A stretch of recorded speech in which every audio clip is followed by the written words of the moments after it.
Yeah. It is another Sunday. Yes, sir. It's a Labor Day Sunday on top of that. Hell yeah. Hey, but that don't mean that you are not tuned in to the #1 hip hop podcast in the world, because you are. Damn right. And we call that thing banging on lunch table. Yeah. And I'm Camp from the Port. It's your boy Mike Jones. And we're still at your usual suspect DSPs. So make sure you check us out on Apple Podcasts. Yep. On Google Play. Yes, sir. On Spotify. Yeah, dig. On the iHeartMedia app. You damn right. And also on Stitcher as well. Of course. You know what I'm saying? And hey, and just happen to just Google us and see where else we pop up. You know what I'm saying? Yeah, man. We're going to start doing that. Hey, yo, next time, just google.com and just type in banging, no G, on lunch tables. You know what I mean? Right. Because I'm sure we'll be somewhere that you want to listen, or you can tell somebody where you heard us. You know what I'm saying? That helps too. We can do that. You know what I mean? That's important to us. Yeah, man. We everywhere you need to be. Anyway. Believe it. And, hip hop content is light as far as pop culture news per se. But that will definitely not stop a show like this. because hip hop is already it's in its late middle ages, Jones, and that means there's plenty of content that's just available if we just want to sit and think about it. So without further ado, let's just get right to it. All right. Banging on lunch tables.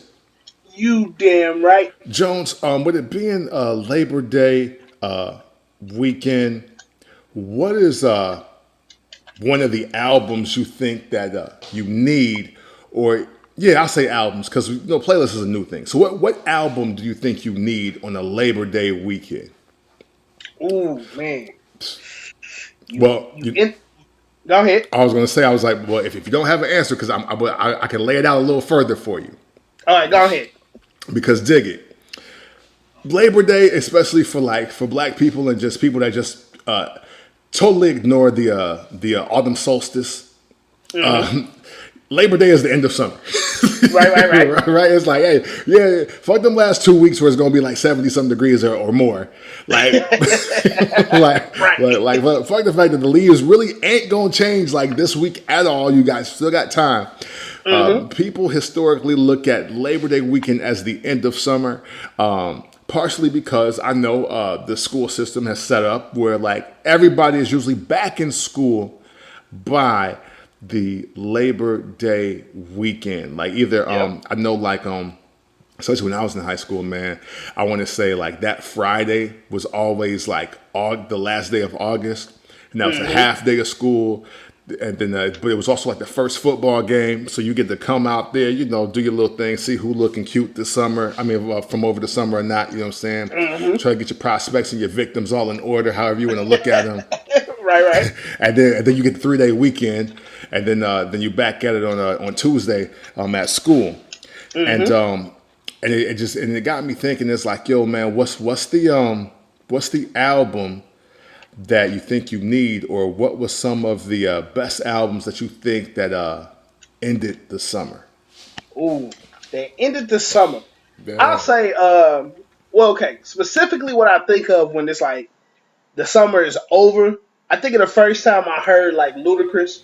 So like back for the first time.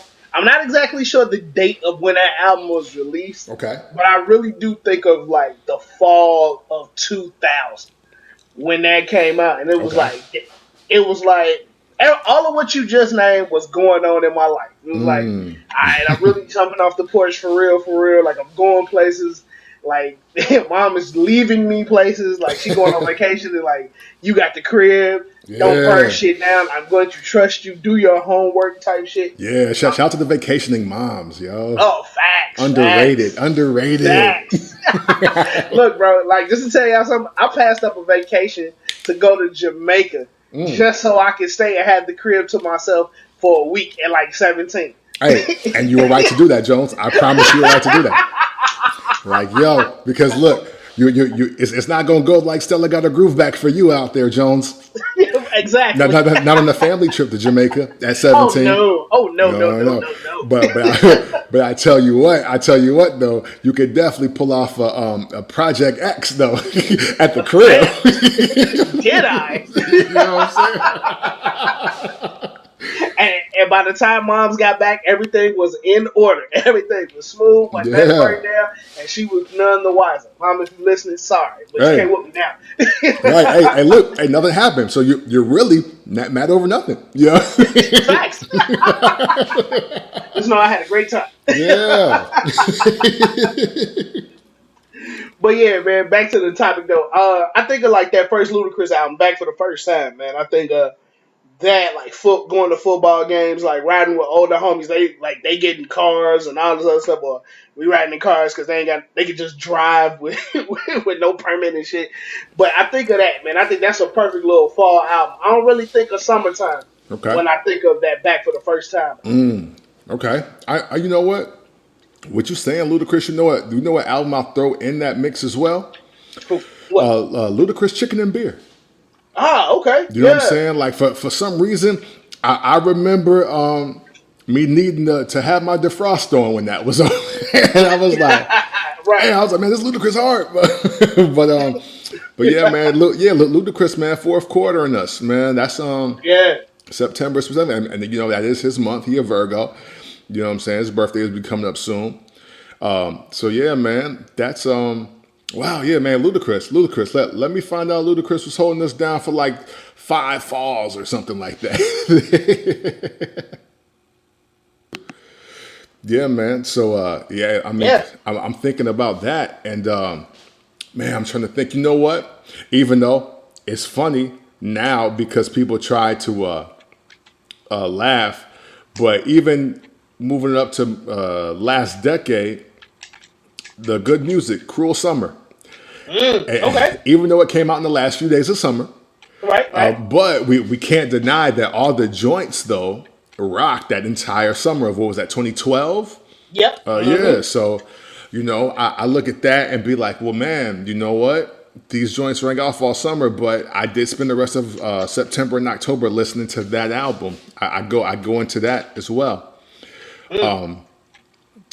I'll say since you gave such a great answer, Jones, I don't know. As far as like ending the summer, I'm always in this I guess a nostalgic period. I guess. Okay. But I get nostalgic over like streetwear. Like what's gonna sound so crazy to some of you that might be a little too young to remember. Like I kind of associate the last days of summer and Labor Day weekend with like lugs. I'm not mad at that though. I'm not mad. You know what I'm saying? Like remember when like you was watching like the Rhapsody top 10 of just Rhapsody in general, and then the fucking Pharaoh Monch Simon Says beat would come on, and the Lugs commercial would be coming on, and the Funkmaster Flex driving shoe commercial would come on. Like I sincerely think about Labor Day, summer, last days of summer, and fall, and Lugs commercials are kind of like synonymous with me. You know what I'm saying? Okay. Long before it was a quote hoodie season, like before it was coined that, I always thought of Lugs. And Boot season. yeah, you know what I'm saying? Absolutely, man. And shout to my old, I think it was a junior year English teacher that said, thugs wear lugs, Mr. Green. Shout to Mr. Green, man. Okay. He was like, thugs wear lugs. I was like, oh, really? We were like, oh, really? They do. I was like, where are yours, sir? like, Right. like, you're wearing Asics. Where are your... Oh, man. Yeah, man. Yeah, I think of just in the course when we get the lugs, so you get like Timberlands and I never got the chance until like real late. Well, I won't say real late, but I never had a real pair of Timbs like Timberlands in high school. You know, that was just totally out of my pay grade. Right. And so that wasn't until I got to like college, and I was like, yeah, no, we're gonna splurge on some Timbs. Like, yeah, I'm gonna spend the 130. And Man, definitely. you know what I'm saying? And so then. Me at that time, I gotta play Nas albums. I gotta play Mobb Deep albums. Like, gotta play CNN, Nori. Like any like Queens rap specifically. Like anything that I felt that Timbs were wearing in the studio, Okay. Like they had to be worded like, so only built for Cuban links, definitely got to play. I was like, yeah, there's no way you hear Criminology and you not put on Tim's. Like you just can't like have Got one. to. Yeah, you know what I'm saying. You can't have a pair of flights on for those. I'm sorry, like you just can't. Like you either gotta wear Wallabies. You know what I'm saying? Some Clarks, or you gotta have some Timbs on when you're listening to that. So, so I look at those. So your only book for Cuban Links, I think, is a nice transition album for me too, because September is, I think, one of the dopest months weather-wise, especially if you're in the Midwest. I mean, obviously, if you deep south in the West Coast, like y'all really don't get it. Like y'all don't feel the pain of the East Coast people or the Midwest people. Right, right. Like you know what I'm saying? Like I was just explaining to somebody today, Jones, out here that see like y'all out here with no mask on and y'all not quarantining because y'all know November, December, January, February, y'all shit still straight. Like right, exactly. It's gonna be 50 or 60 for y'all. Like people in the Midwest, like Chicagoans, Northwest Indiana, like we know like shit about to be fucked up, and I ain't gonna want to go outside. Man, not at all. Like our motivation is gonna be like in the toilet to even just like, yo, I gotta go start the car.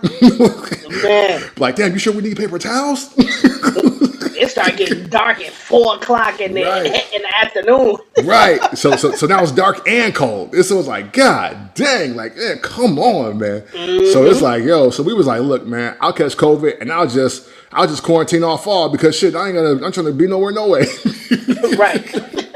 So it's different for us. So, you know, that weather change and that cool down, because it gets downright cold. Like sometimes it's snow on fucking Halloween. So we like, yeah, it's just a different breed of animal out here for us. So I always think of those albums and it's like, yeah, you know what? Hearing this might just cheer me up. Maybe I can reflect back on the summer just to keep me warm and shit like that. You know what I mean? Right, yeah. And man, it's funny you brought up like the streetwear aspect of it too, because it's funny, just on some nostalgic shit. I think of like when denim suits, denim outfits was popping, man. Like because that in particular, like I brought this up a couple weeks ago with the Moneymaker joint from 2 Chainz, but like. That's around the time like the Circle City Classic in Indiana is popping off, or all the little black college football games is popping off around the country. Yeah. And one of the key things was this, man. You got at least 3 outfits for the weekend, right? That Saturday it was 2 outfits. You had your outfit for the game, and you wasn't watching the game. You was walking around mostly during like the actual football playing activity. You walking around trying to see who's seeing you, trying to get numbers and all this other stuff. Absolutely. And take that back. And then you had a whole nother outfit for the party that you was going to that evening, man. And that was around the time like people was trying to get like it was platinum FUBU, and then you was trying to see if you could extend your dollars a little bit with your little side hustle or job to get some Coogee. Yeah. Like this was like the last throes of Iceberg still being like a thing, but hella expensive and exclusive and shit. So man, I never forget those moments, man. So yeah, hell yeah! Shout out to like the shiny denim. Yeah, heck yeah! Hey yo, man, hey we was all in More Money, More Problems for a moment there, Jones. Oh, it's a fact, bro. It's a fact. Like man, like we was all like, yo, man. I mean, hey, man, that Bad Boy deal, you know, it looked like I got one, even though I ain't got one. You know what I mean? Right. Hell yeah, yeah, man. That was it's I think about those times and it's super cool because, you know, those are times that like I think build hip hop and unfortunately, and I'm not even going to blame the quarantine, Jones, unless I don't see where your head is at with it. I don't think anybody in hip hop specifically, because I don't care about the other genres like that when we on banging on lunch tables. Facts. But I don't think anybody is trying to build those moments like, yo, like, man, when the fall drop, I'm about to hit niggas in the head with this. You know what I'm saying? Like, yeah. I don't feel that anymore. Like no. just the fact that how you like just threw out Ludacris's album like back for the first time. It was like, yeah, like that's a moment. You know what I mean? Mm-hmm. Like just or people that or just artists that got music that's like going bang and it's like, yo, it used to be cool to get a hold of an album, even if you got a hold of it 2 months later. So like, even if it came out in June, if you bought it in September, you ain't late. Right, yeah. You know what I'm saying? Like, oh no, I just copped it too, yo. Yeah, I'm about to ride to school to this shit. Like, yo, you know what I'm saying?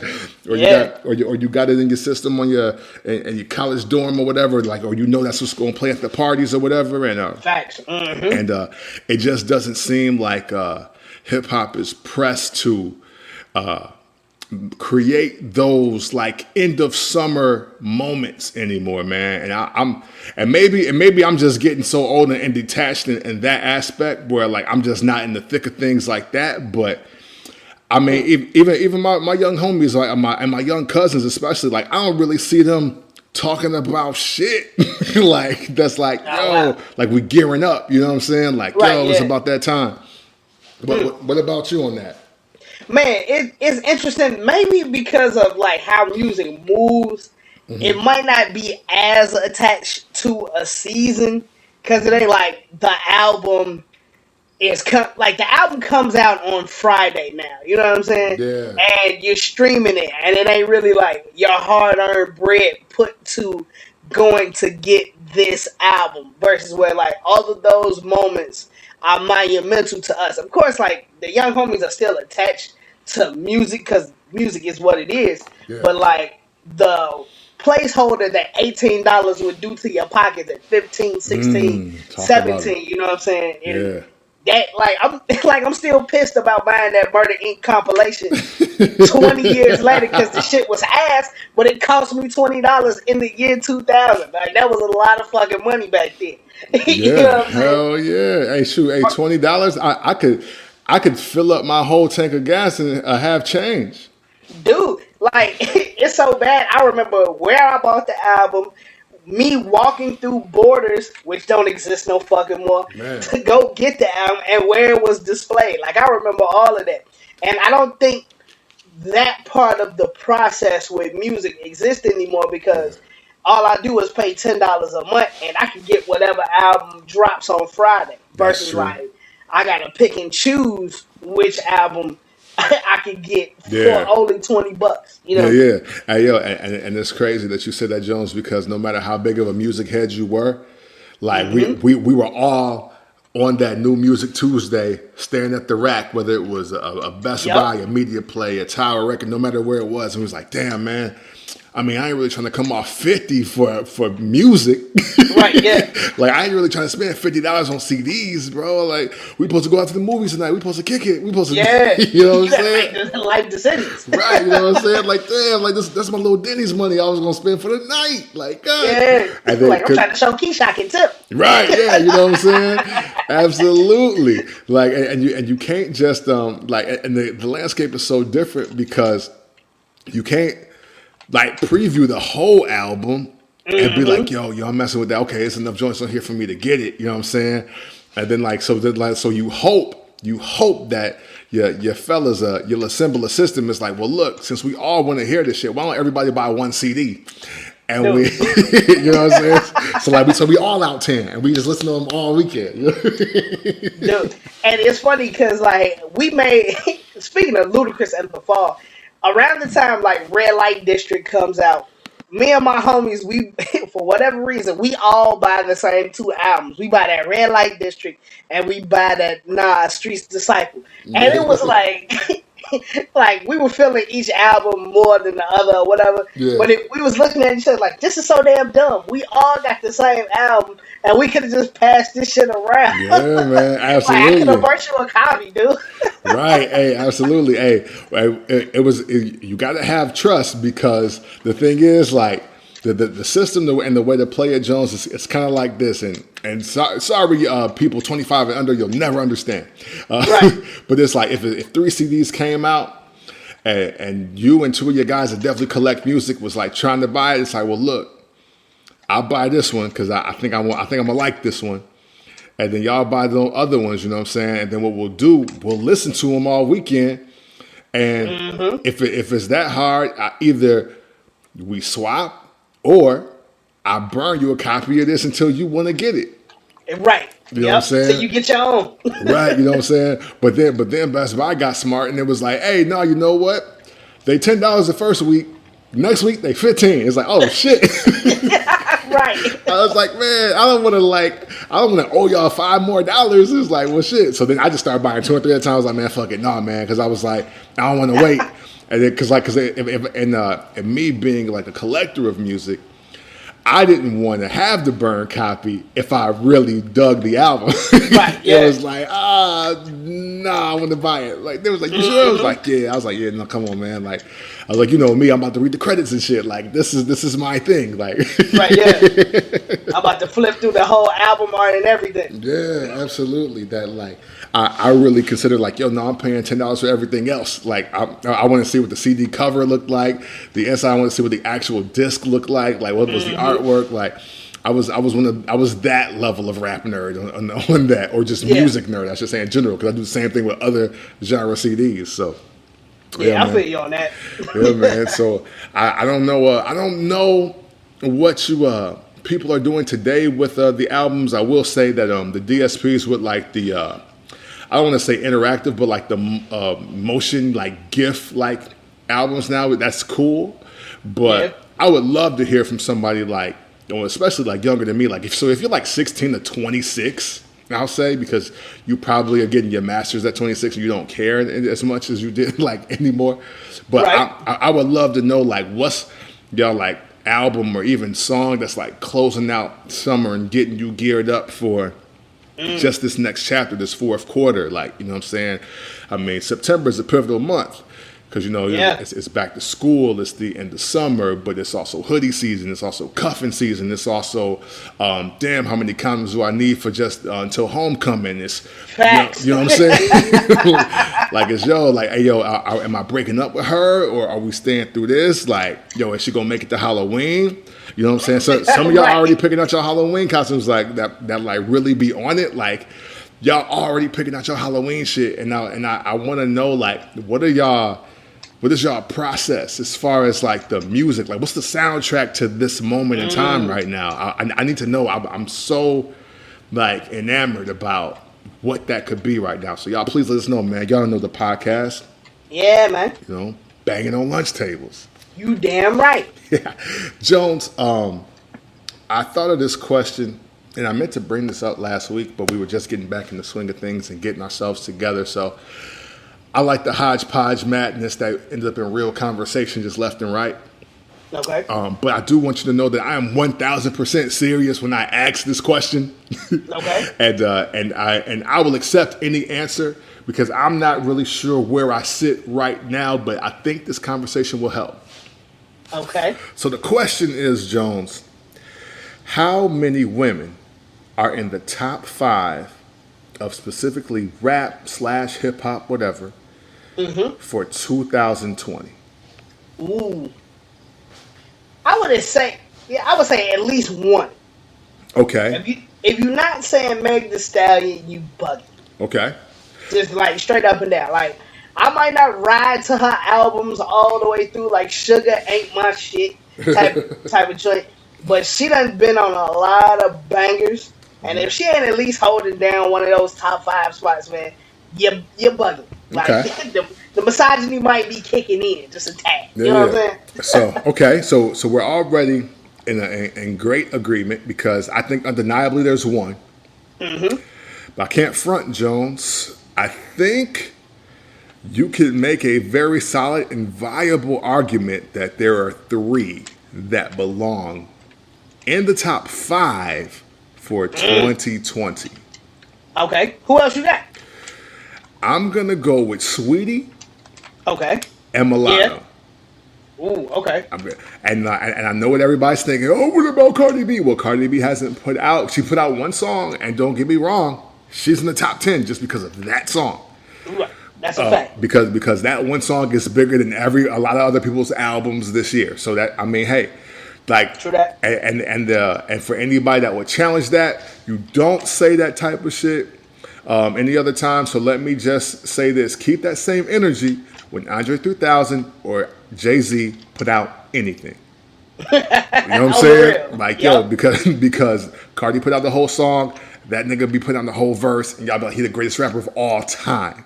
Right, for a exactly. verse, and then like it don't even be his song. He was hopping on remixes, and y'all was like, "No, this nigga's the GOAT." So if that can happen, then Cardi B can be viable for top 5, but definitely top 10 off of one song in the calendar year.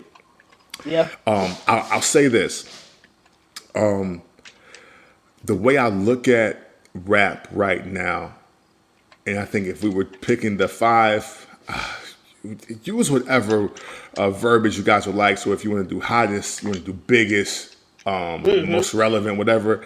I think it is. I think it's Lil Baby, Megan Thee Stallion, Dub Baby, Sweetie, and Mulatto. Okay. Okay. And honestly, even though with Tragedy, you could honestly put Megan at the #1 spot. Yeah. You know what I'm saying? I can see that. So, with the tragedy and the triumph and all of that, like Megan had a hell of a year in spite of all of the fuck shit that happened to her. And I say Sweetie for this reason, like she got known really well for rapping this year. If everybody's been paying attention, like some of her Instagram clips, and I'm saying this was somebody that got off of social media, and I was still hearing about Sweetie rapping. Like, Okay. yeah, she date Quavo. Yeah, she's a beautiful young lady. But like, I started hearing people talking about her raps this year, and I can't think of anybody new. Like, and when I say like new, I talk about when people be like, man, so and so be snapping, or yo, did you hear that joint with dude on it, like, or Right. Yeah. like she was having those conversations, and I was like, oh wow, so like people Okay. really paying attention to Sweetie, like, and they letting us know that they think she get busy, like this is different. Like now, granted, she's not necessarily on the biggest, well, not even necessarily, she's definitely not on the biggest record of this year, and I don't think she had a full project for that counts for 2020 yet, because I think her album came out last year. Yeah. But I think what she's done during the quarantine, I think you could argue that she could be in that top 5, and it'd be hard to get her moved out of there. Thoughts on that off top? Man, the only reason why I wouldn't put Sweetie there, let me fact check myself, is the lack of a project to a certain extent. Okay. But I don't want to hold that too much against her. Let's see. Where we at? Yeah, because I don't think she got a full project that I've heard people be excited about. And like, if I'm being super technical, you know what I'm saying? Shoot me a little bell. She, like, all those songs she be on is remakes like a mug. Now, I know hip hop is based on samples and all that other stuff, and I ain't mad at it. But at the same time, it's like, come on, man, just give me a joint that ain't like something hot from the 2000s. I get it. Okay. 2000s is 20 years ago, so she's well within her rights. Yeah. And I might be sounding like a little old man right now. Okay. But just give me something that like that's fresh and new producer, you Hit Boy, you Mike Will made it, somebody that ain't already been off of somebody else's joint. Okay. That's my only knock. Okay, Jones, and you know what? I'm gonna show people how much you keep to that same energy with this question. Okay. How do you feel about Hitmaker? Ooh, I feel. I see where you're going. You're going. Because, see, I feel about him how you feel about her. Okay. But what was cool though, I was like, yo, it started off cool. It did start off cool, but then like now you're mashing up so many classes together, and you're not even making songs that are lasting 2 weeks. And I don't think that has anything to do with music moving fast. I just think that shit is not that hot. You know what I'm saying? Okay. Fair enough. So while I do feel you, I want everybody with that particular stance, please keep the same energy for Hitmaker, aka Young Berg, because all they're doing is re-singing over the best parts of samples and taking the best lyrics from the best songs of yesteryear and they're not making songs that are even going top 10 now. Like those songs aren't charting like that. Yeah, like, and that's the thing to me. Like, I know, like, everybody's like, well, y'all did it back in the day. You did it in the 90s. Trust me, I'm not one of those. The 90s era was better ass niggas. Like, I get it.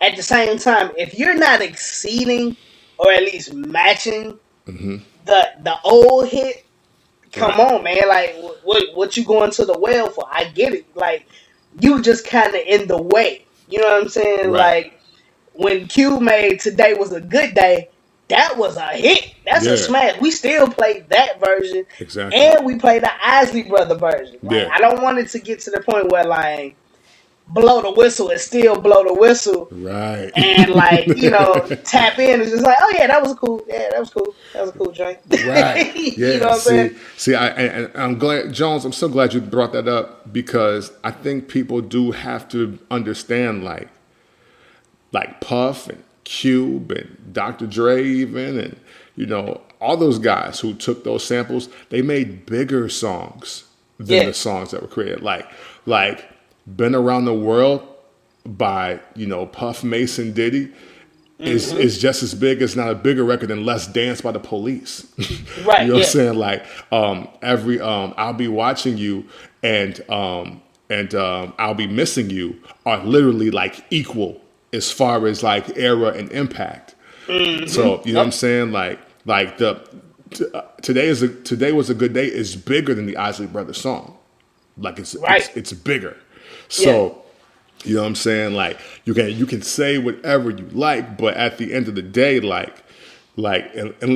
unless you're gonna put up Drake numbers with those remakes, you can't really say shit. Like and then and to speak to that, Drake has yet to hop on any of those songs and do any of that shit. Matter of fact, he hopped on a Rapping Forte. He took Rapping Forte's verse and put it on some shit and put it on YG's album, and it did better than Rapping Forte. Like, I mean, like, we just let's just keep it. You know what I'm saying? Let's keep it a bean. Like, you know what I'm saying? Like he took a record from Project Pat's like Getty Green album.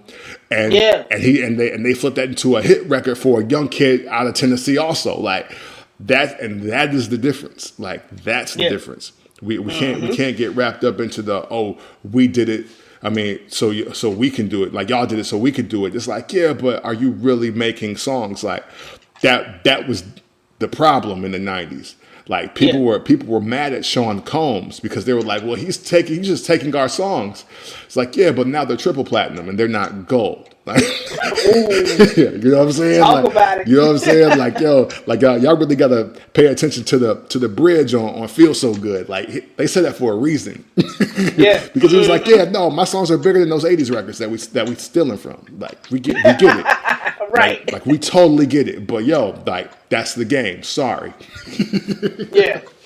But moving forward though, so Mulatto top 5, right? Of this year. Jones. I'm not mad at that either. Okay. I think she's a little newer. Okay. So I would be hesitant to put her there, but the way she heating up, like it adds to the pot of women that's out here rocking. Yeah. And like you said, like we've already said, like we champions of that. The more women in the game, the better. You know what I'm saying? I'm just waiting on the moment where they do a ladies' night type record, if they don't redo the record at all, with Meg, Mulatto, the City Girls, Cash Doll, all of them on one joint. You know what I'm saying? Going crazy. Yeah. So you know what, Jones? I'll tell you the reason why I have her in this conversation. Okay. It's because the weekend her album came out, I think she had firmly placed in the top 10. Okay.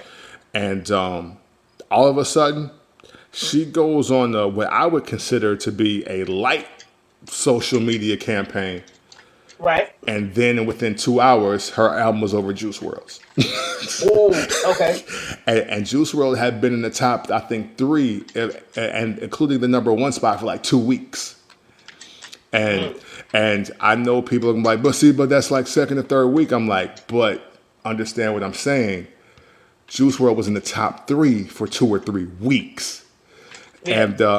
And you know, all she did was put the word out, and all of a sudden, hey, Yeah. yo, not my shit 7. Okay, hey, now my shit number 3, though. You know what I mean? Like, and I think that's important because equating with all the stats that people want to matter. I think things like that also have to be taken into context too. It's like, oh man, oh no, you know what, mulatto busting, so we got to support, and because that there's like Rainbow Bright ain't gonna get that kind of love. I don't believe, you know what I'm saying, on this trip, and I think it's important to highlight that, and I think just a movement like that within hours of its release, and you just gonna climb up the charts like that. And it stayed, like it wouldn't, like it's not manufactured. Like I think she even put out the joint on top of that, like just let y'all know, like nah, it's real. I get busy, Yeah. and I think that's a dope move for one, like a young lady to do that, but then also just just being a rapper in this era, in this time frame, like that's a big deal. And also, I can't front, it was interesting to see so much of Atlanta and so much of women's rap division, I'll say, at her release party. Like, Yeah. you know what I'm saying? Like the dolls showed up. I think Cash Doll, Dream Doll, like all of them. Like Light Skin Keisha was there. Like, Right. Yeah. it's I think even Sweetie was there. I think so. Yeah. You know what I'm saying? But it's just to say, like, wow, like her support is real, but also like, her movement, I think, is, I don't want it to get cast to the side because she's a woman rapping, and we just know we got to put dudes in the top 5. You dig what I'm saying? Right. Yeah. And we also can't. Hey, look, she's also on the freshman list this year. She's also, you know what I'm saying? Like, I forget. No, I don't forget all of them, but I mean, hey, outside of Polo G, I haven't heard anybody's name as many times as hers this year. That's a fact. You know what I mean? So That's a fact. So just throwing it out there. I think because I think we're in a rare space and time. I mean, 2018 we were kind of like alley-ooping the support when we said, like, hey, Cardi and Nicki could be in the top 5 of this year, but at the end of the day, even though Nicki is a great rapper, like that album and the response to it, and the level at which just other people were rapping in 2018, you could edge her out the top 5, and it makes sense. Right. Yeah. True. But this is the year, though, 2020. I think a lot of people, artists specifically, like, left a lot on the table. And these young ladies came and they weren't playing. It was like, okay, well, since y'all don't care about, like, making hot shit and competing, well, we do. You know what I'm saying? And what's so cool is that I think it switched. It's like, now, you know what? I'm not Jones. I'm not in a position where I'm like, Megan better than Mulatto. It's like, no, I'm more in the situation like, yo, Mulatto might be better than 21 Savage. Like, you know what I'm saying? Like, like Mulatto might be, or Sweetie, like, can Sweetie out-rap Quavo on the song? Like, I'm kind of there. Like, I'm thinking of things like that. I'm like, yo, like you know what I'm saying? Like which one of these dudes really think they can out-rap Megan Thee Stallion? And are they booking the studio session? Because let's be clear. Let's be crystal clear, ladies and gentlemen. Like, everybody wants to get on the song with Cardi, and that really wasn't a thing. Like, you just supporting the hometown girl. They know she like buying records or whatever and doing a little bit of writing, but we don't see too many guys trying to book time with Megan Thee Stallion, dog. Man, cause look, she gonna out rap your ass straight up. Like, I think of a couple records. Excuse me. I was thinking of a couple records she's been on, like with Dolph and with Moneybagg Yo. Yeah. And not saying like they the top lyricists out here, but like easily had a better verse than them. You know what I'm saying? Yeah. And like, as she levels up and keeps going, like she done went verse to verse with the baby. Yeah, and every single time. man. So it's like, come on, man. Like, I want to see her. Because even though, like, I get, like, once you start getting into the upper level spitters or people that we consider, like, lyricists and all this other shit, they tend to make different type of music to a certain extent. I still think she'd get on there and get busy. Like, I would have loved to hear Meg with, like, a Big Sean. What does that sound like? Yeah, you know what I'm absolutely. saying? We've already heard her with a Wale, and she held her own with him. You know what I'm saying? So, like, come on, man, we got to start putting her in the conversation for real. Yeah, absolutely. Like, I mean, hey, for real. And that's the deeper part of the conversation I want to get to, Jones. It's like, eventually, you know, like, we're going to have to start looking at the way these women are rapping on these records versus these guys and be like, yo, man, they cleaning y'all up. Like, it's not just Nicki anymore. Right. Ooh, you know what I'm saying? Real. Like, because, you know, like, we try not to, like, for instance, like, I think about No Hands for some reason right now. But, you know, Waka Flocka, Roscoe Dash, and Wale. Right. So, like, you know, even though I do still stand by that, you know, for what the song is, I still think Roscoe Dash had the best verse on that song. Okay.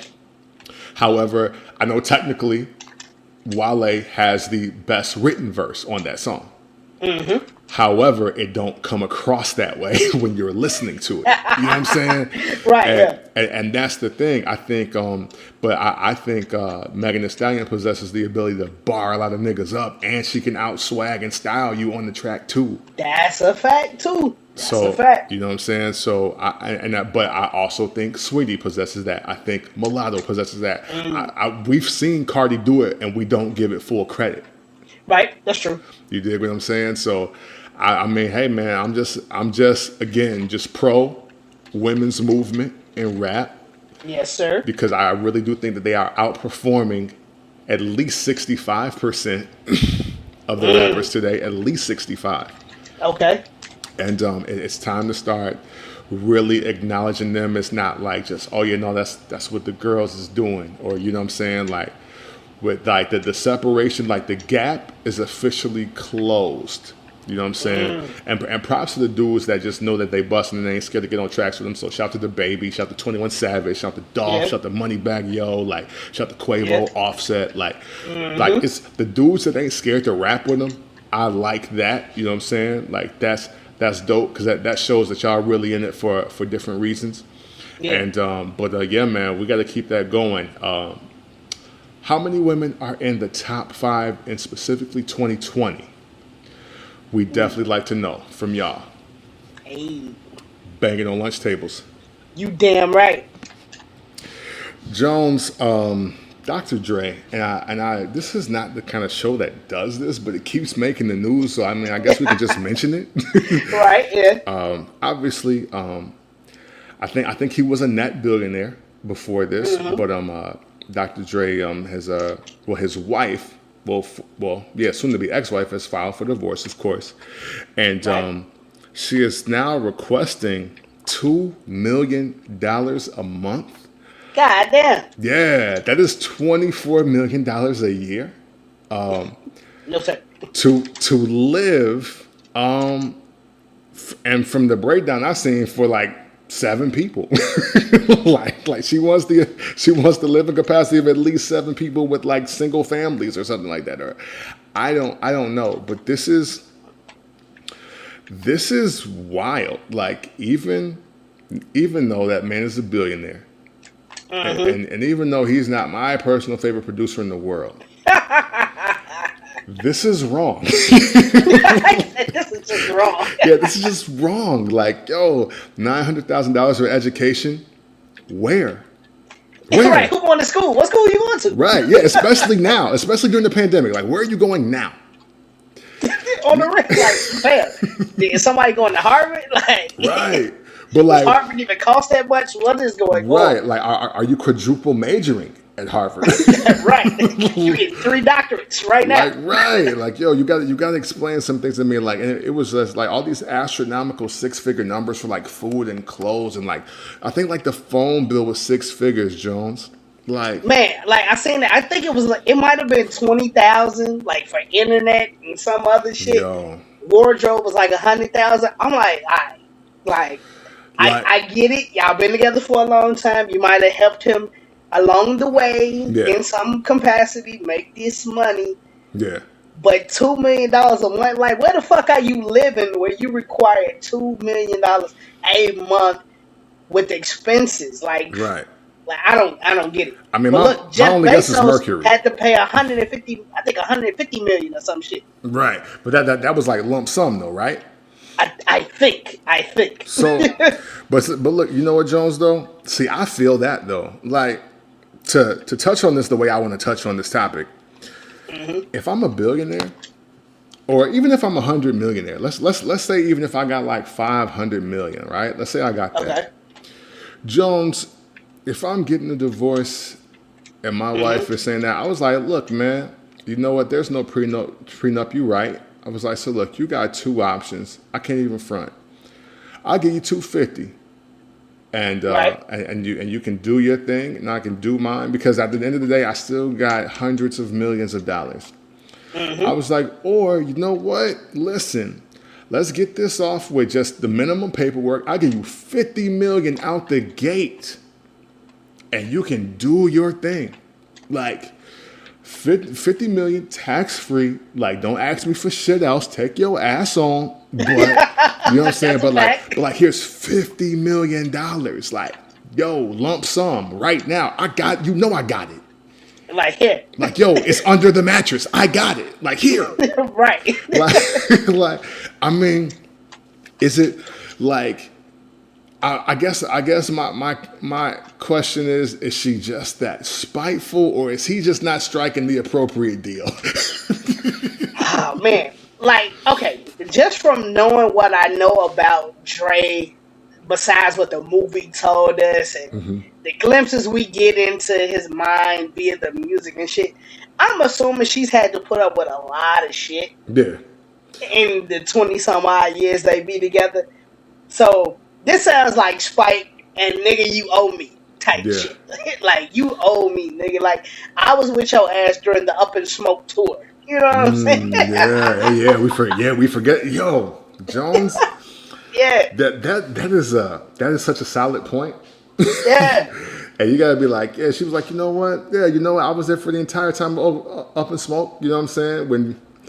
When you were literally like doing whatever you wanted, because you were holding like two of the biggest rappers on God's green and blue earth. Like, yeah, that is like he's been Dre the entire time. So she's had to put up with some shit that we probably don't even know about. You know what I'm saying? So that's true.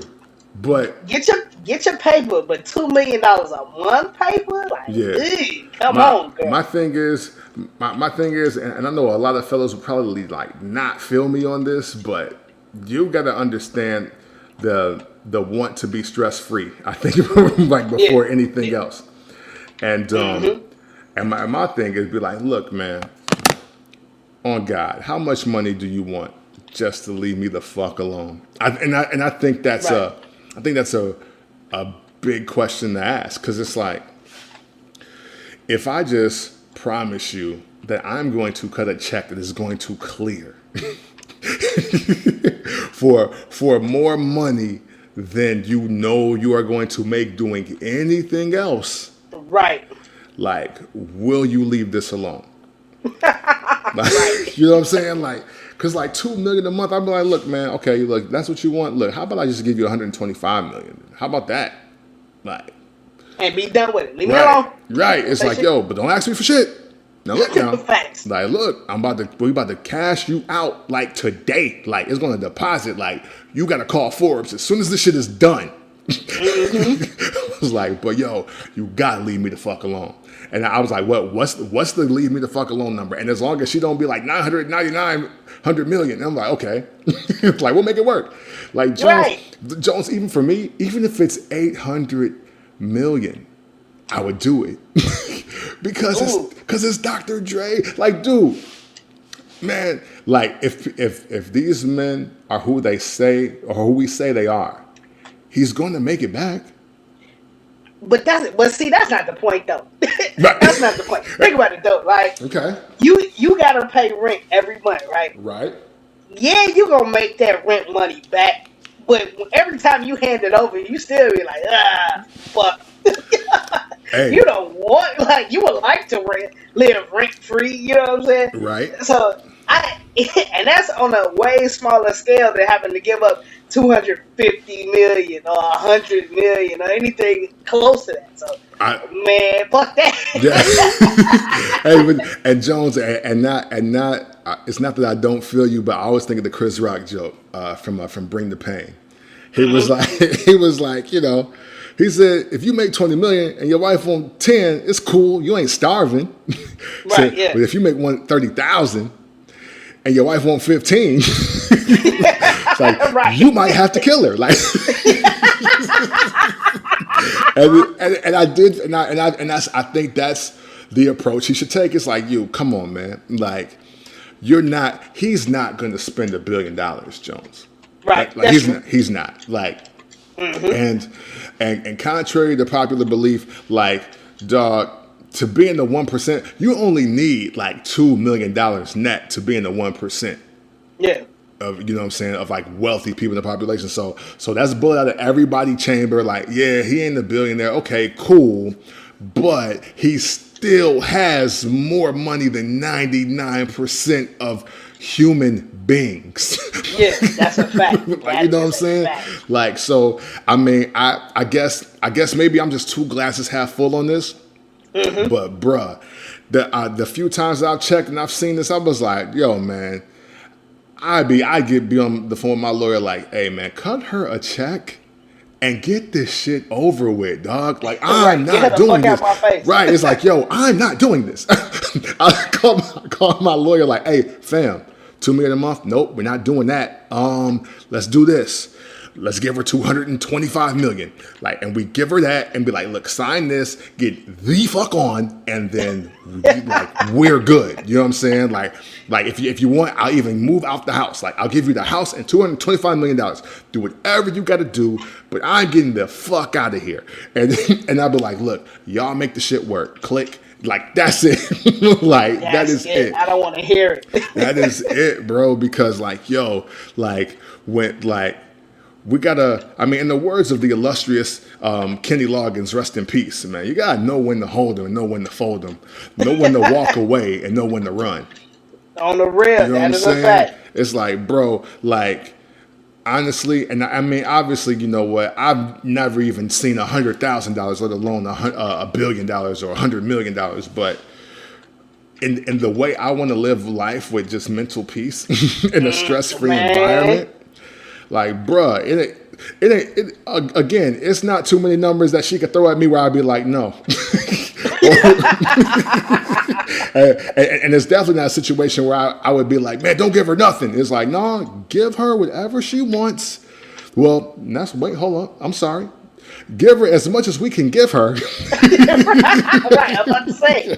You know what I'm saying? Like, do I got a pending deal that doesn't count for this?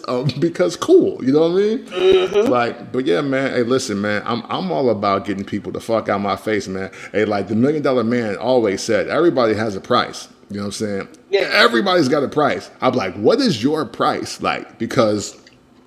Like this, to me, this just sounds like, hey, yo, I just want him to slowly just go broke. Like, you know what I mean?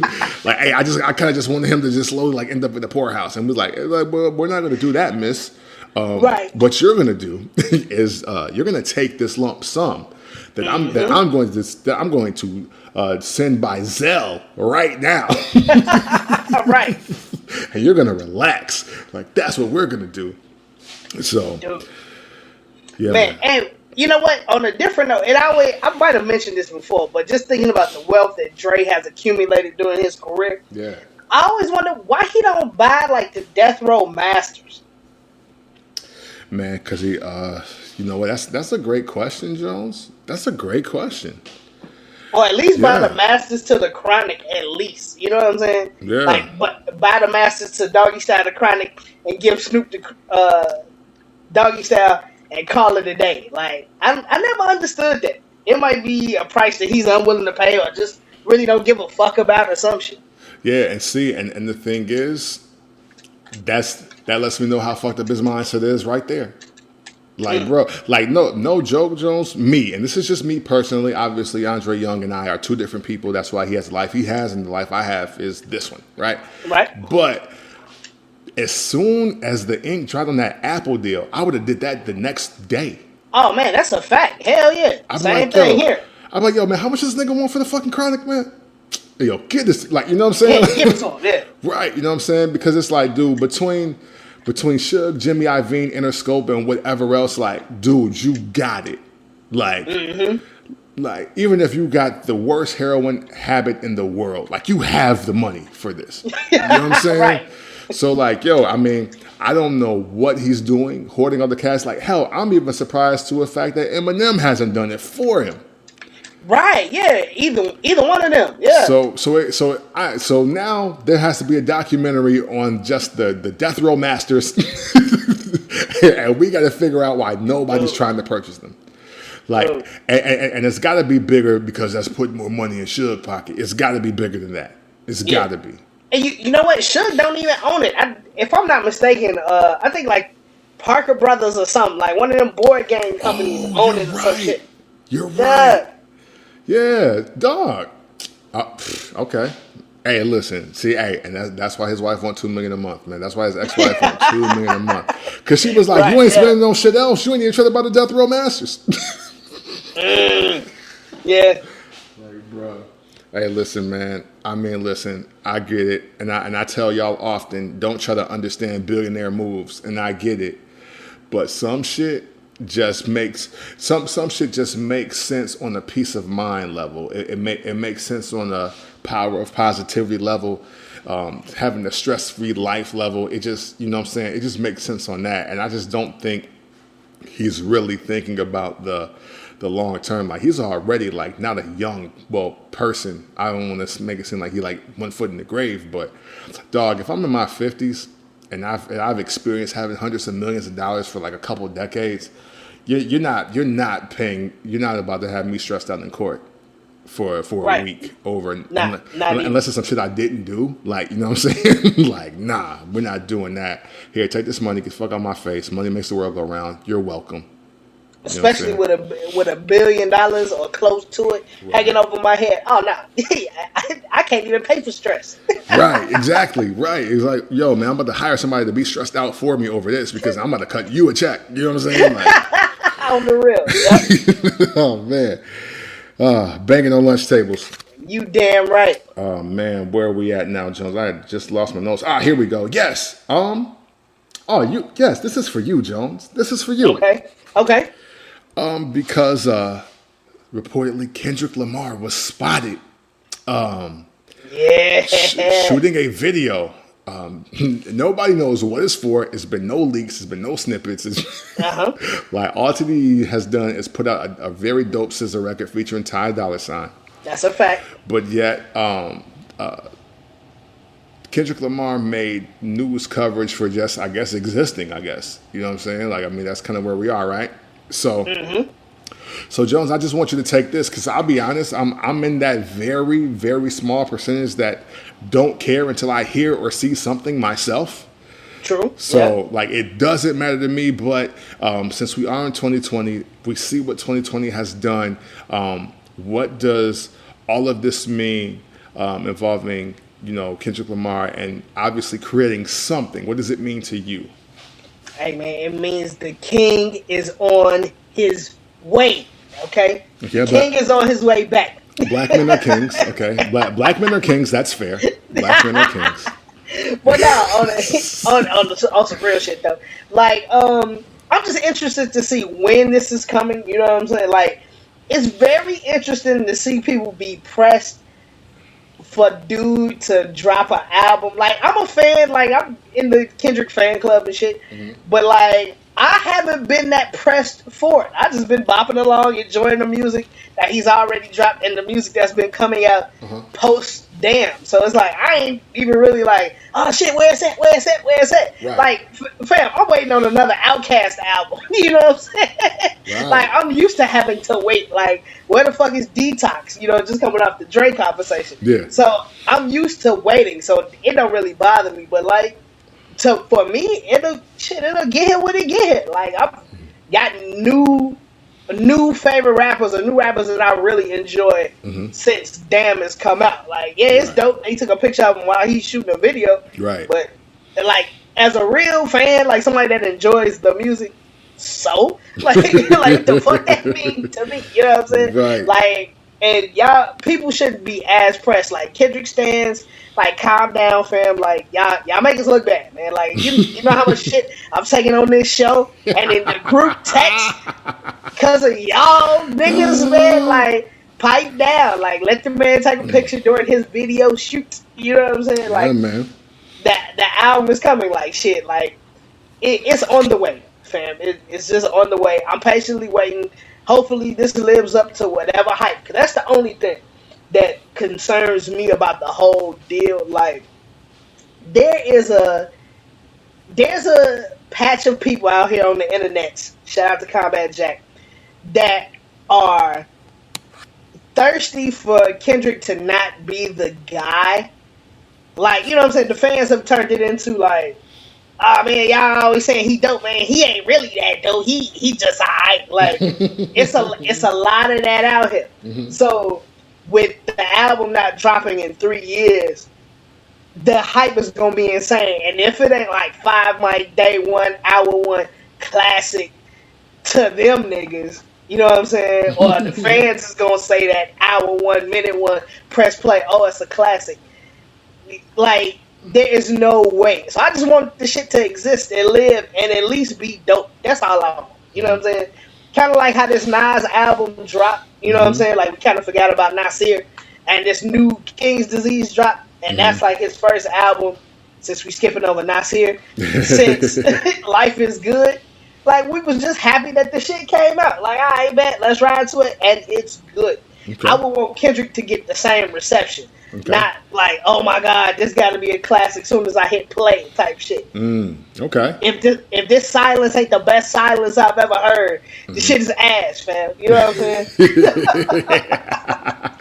Oh man, Jones. All I want to do is I want to thank you for that take because I do agree with a lot of it. What I want to do right now is I just want to restake my stance that I said, I think maybe in 2018. And that stance is this. Kendrick Lamar is about to put out a really dope album and y'all about to undersell the shit out of it. Like it's this like press, you know what I'm saying, frenzy over an image at a video shoot is proof of it. Like man. The thing is, you know what I'm saying? Like, I don't expect Kendrick Lamar to go super political prisoner. You know what I'm saying? So like, you know what I'm saying? We're not going to get Chuck D level content from him. Right. Yeah. I honestly think that he's just in a mode to be expressive, artistic, and creative.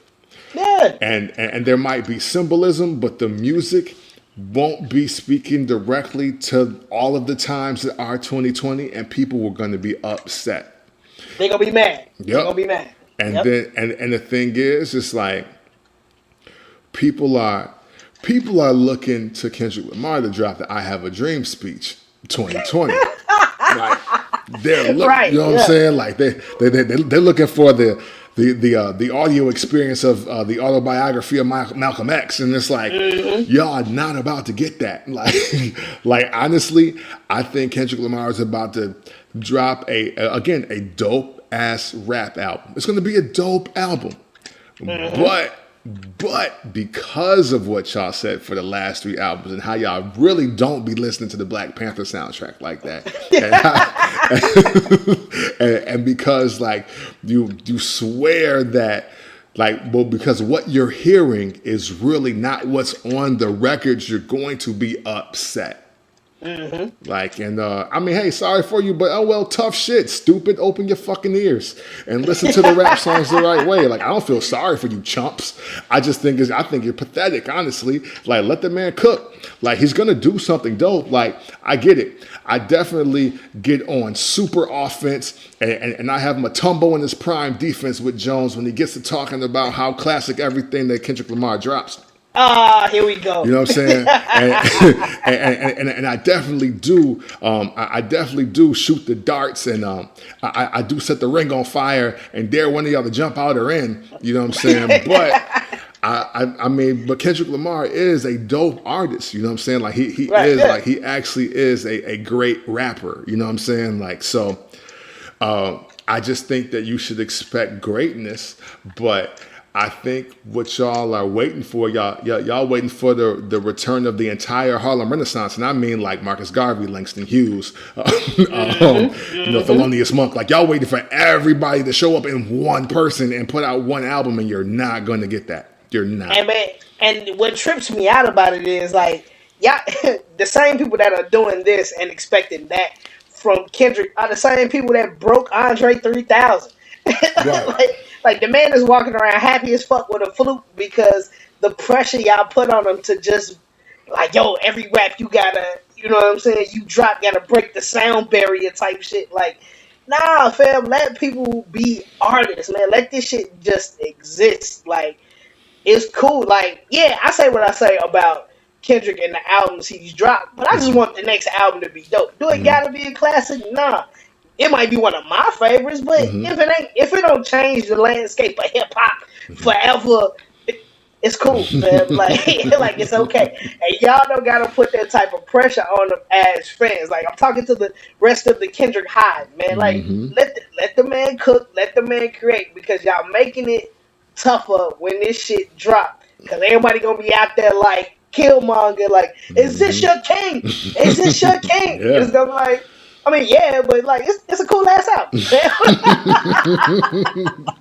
But yeah, hey, but that's the thing, man. Hey, when y'all can't reach for the classic brass ring, though, I just want to see that reaction. Yeah, that's what I want. Oh, wait. Yeah, man. So I mean, hey, I'm just waiting for that. Like when y'all can't reach for the brass ring, you can't be like, oh my God, this is the best shit since the condom with spermicide in it. Like when you can't do that, like right. That's what I'm waiting on. Like, yo, man, look. I can't wait till y'all to compare it like to the air fryer, and you realize the air fryer is winning. You know what I'm saying? As far as the creation of this decade, you know what I'm saying, or this era when it's taken off. So. That's what I'm waiting on. But you know what, Jones? I thought of this, and we can either table this or we can extend it to the next topic if you like. My thought on this is the reason why there's so much pressure on Kendrick Lamar and Andre 3000 is because nobody wanted to. Well, the majority didn't want Jay-Z to be who he is. Ooh, I like that too. I like that too. Just so that's just a thought, ladies and gentlemen. Just a thought. Hey, you want Kendrick Lamar and Andre 3000 to be who they are because you didn't want Jay-Z to be who he is or who he became. All right?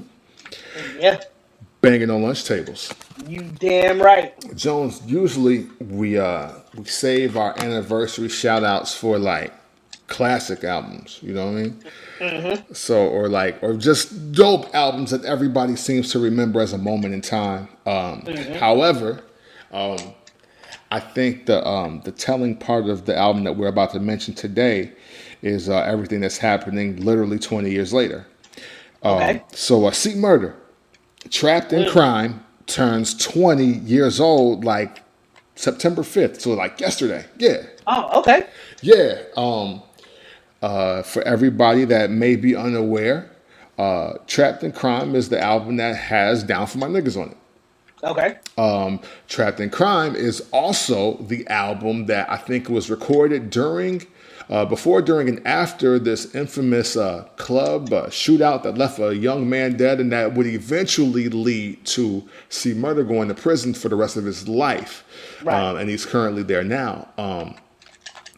So I mean, and obviously, if even the people that have been off social media like me have seen the backlash and the responses from Master P, and now Kim K's involvement with Monica, and how that's happening, and I mean, it's a very unfortunate situation. But when you are a young man and you are losing close to 20 years of your life in prison for something that you're saying that you did not do, it's got to be rough. Yeah. This is unfortunately, I mean, how Trapped in Crime, that, I mean, Down for My Niggas, that's, it seems like the worst case of life, art imitating life ever. Yeah. You dig what I'm saying? And although I don't consider this album to be a classic, to me personally, Jones, I think it is pivotal. I think it's pivotal in the aspect of like, yeah, when we, you know, people were saying like, you know, Big naming, you know, Life After Death and Ready to Die, like those, it's like ominous or whatever. But this situation, like Trapped in Crime, Down for My Niggas, and then we have what Master P just last month was talking about, some like, yo, you know what, you more loyal to the niggas that got you in this mess than you are to me. And I've been trying to get you out for like the last 2 decades. Like, you know what I'm saying? Yeah. Like it's just very telling. It's honestly, it's eerie. It's even kind of scary to me. Even as a grown man, like this is a crazy. I don't really have a lot of things to say about this album because I never listened to this album. I never purchased a C Murder album, and I never put it in my mind to listen to it. But I know you being the No Limit fan, I mean, maybe you can provide some kind of insight beyond what I'm speaking on. So, you know, Trapped in Crime, C Murder, literally September 5th, 2000 is when this album came out. What are your thoughts about just the album itself and or what it all means like today? Man, I'm gonna keep it a buck. I ain't never listened to this shit. Okay. And the reason why though is because of where No Limit was at the time. Mm-hmm. Like the brand was being substantially watered down by Master P himself. So, like, what's this? 20 years ago, 2000. Mm-hmm. This is pre-new No Limit, Mm-hmm. but it's like post Beats by the Pound. Mm-hmm. And like, so I was saying like, yo, man, this shit ain't that hot, fam. Like, I had bought that second C Murder album, Bossolini. Okay. It was cool. It was new niggas on there producing. I think it was a couple like Beats by the Pound joints might have made it on there, but it was like a lot of new niggas on there. And so by the time Trapped in Crime comes out, I'm out of there. I'm off. I'm on the Cash Money train. Oh man, there's some new hot niggas over there rocking, man. This shit's stale. Okay. Type shit. And you know what? It's funny because I don't even equate that song with C Murder because I heard it 2 years prior on the No Limit Top Dog album. Ah, yes, that's true. That's true. So like, and that was the parts of the game, I guess you could say, with Master P, I was starting to see where it was like, hey man, this nigga be on some fugazi shit sometimes. Like, just, in between hearing like the bullshit interviews where he would like lie or say some goofy shit, then somebody would come back later and correct. Like, I never forget the moment where he was on 106 in Park when that was huge and was like, yeah, me and Baby got a movie coming out or some shit. And then Baby was on there maybe like a week later or a few days later. He was like, no, we don't. You know what I'm saying? Just like straight up and down. Like, no, nah, fam. I ain't got no movie with them niggas. Like, none of that. And this was kind of indicative of that. And it sucks for the title to be so telling. Like, yeah, Trapped in Crime. Like, that means something. Like, nigga, you doing life behind some shit that, like, people are saying that you really didn't do. Mm-hmm. And, like, I couldn't even imagine it. That's, like, one of my biggest fears. Like, I've caught a charge off a lie before, and luckily it wasn't, like, life. You know what I'm saying? But it was devastating to me in that moment as a black man. So I can only imagine you doing life behind some shit you didn't do. Yeah. And it's his page, like the homie J.R. Bang, shout out to some dude, First Black Champs. Yeah. He talks about following this guy named Artemis Jenkins on IG. Yes. I mean, Artemis Gordon. Yes, yes.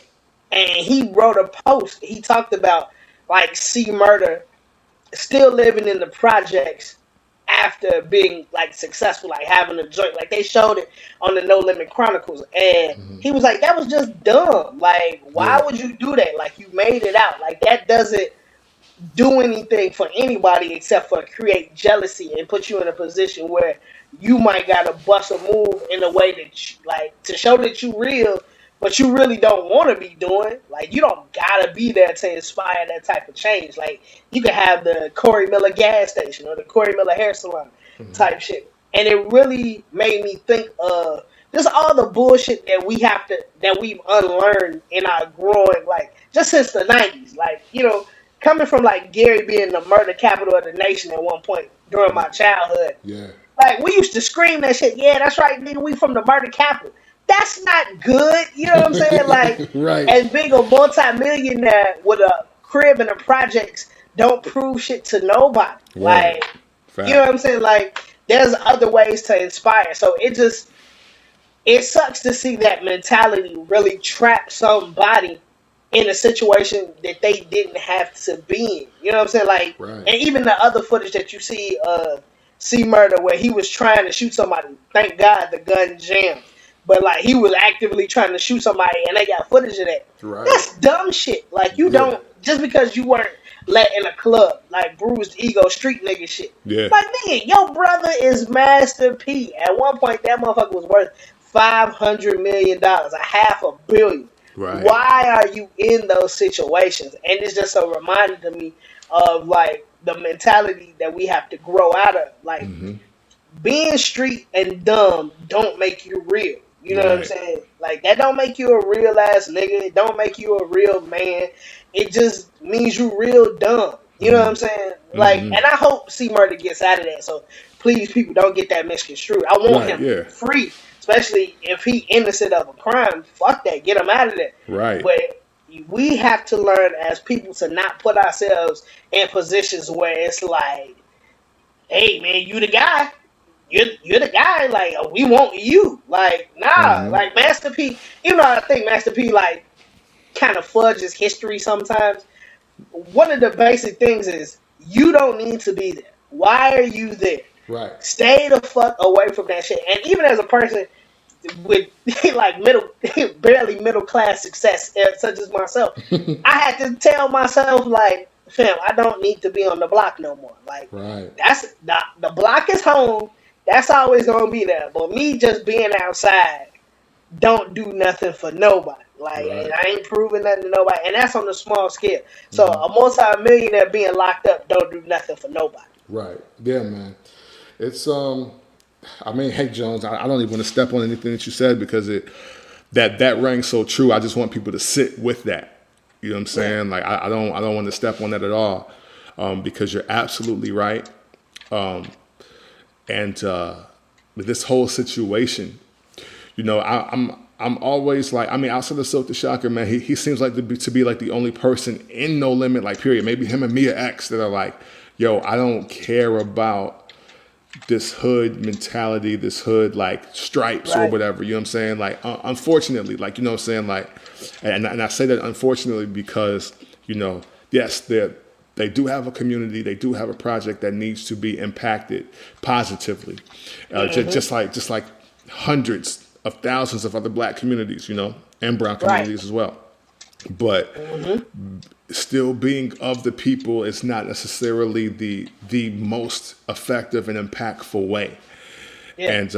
And I'm glad that we do have people that are now in positions of power and are showing us a better way. You know what I'm saying? Like, now, if all of us as black men can just remove ego and remove pride in situations and accept and not accept the helping hand and not see it as a handout, I think we'll be in a much greater space. You know what I'm saying? Like, I mean, again, being fiscally challenged as well.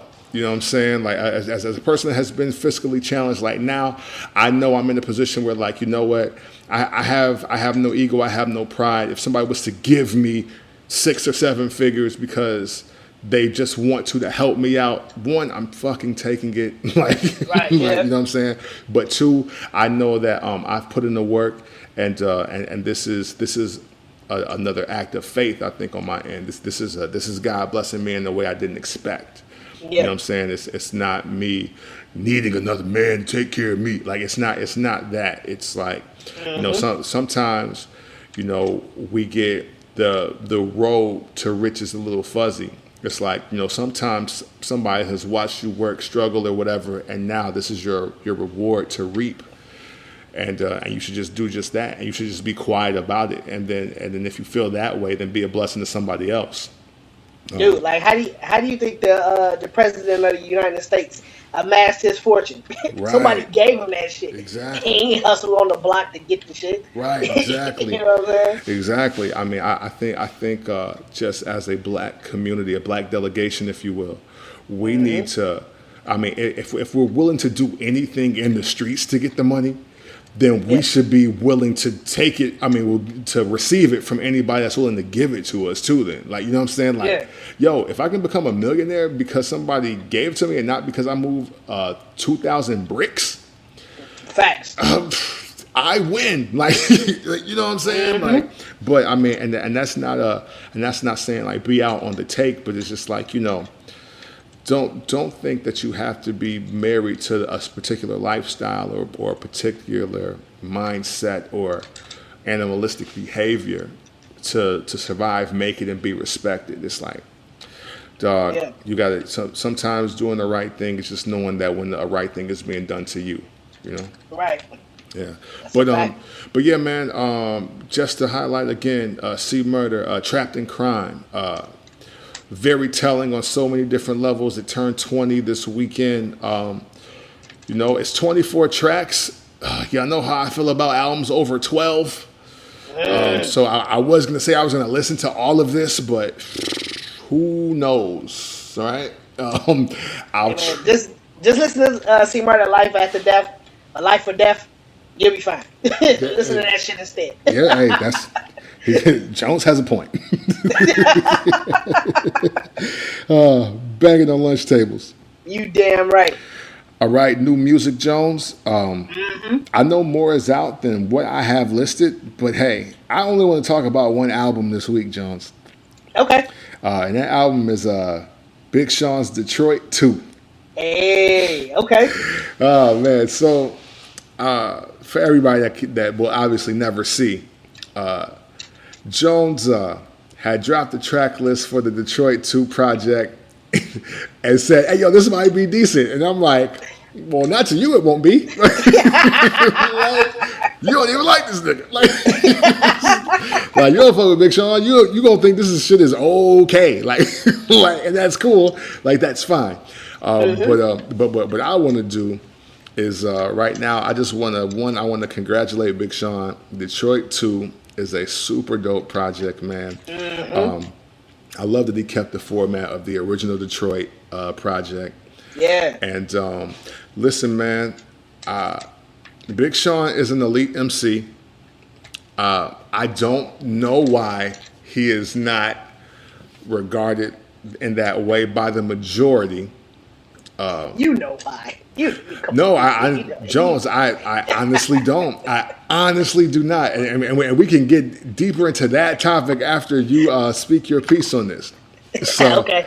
Because I really don't understand why. Like, as far as lyricism, storytelling, the ability to freestyle, the ability to write, just everything that people are saying that they like in their favorite rappers, their kings, their legends, their GOATs. Yeah.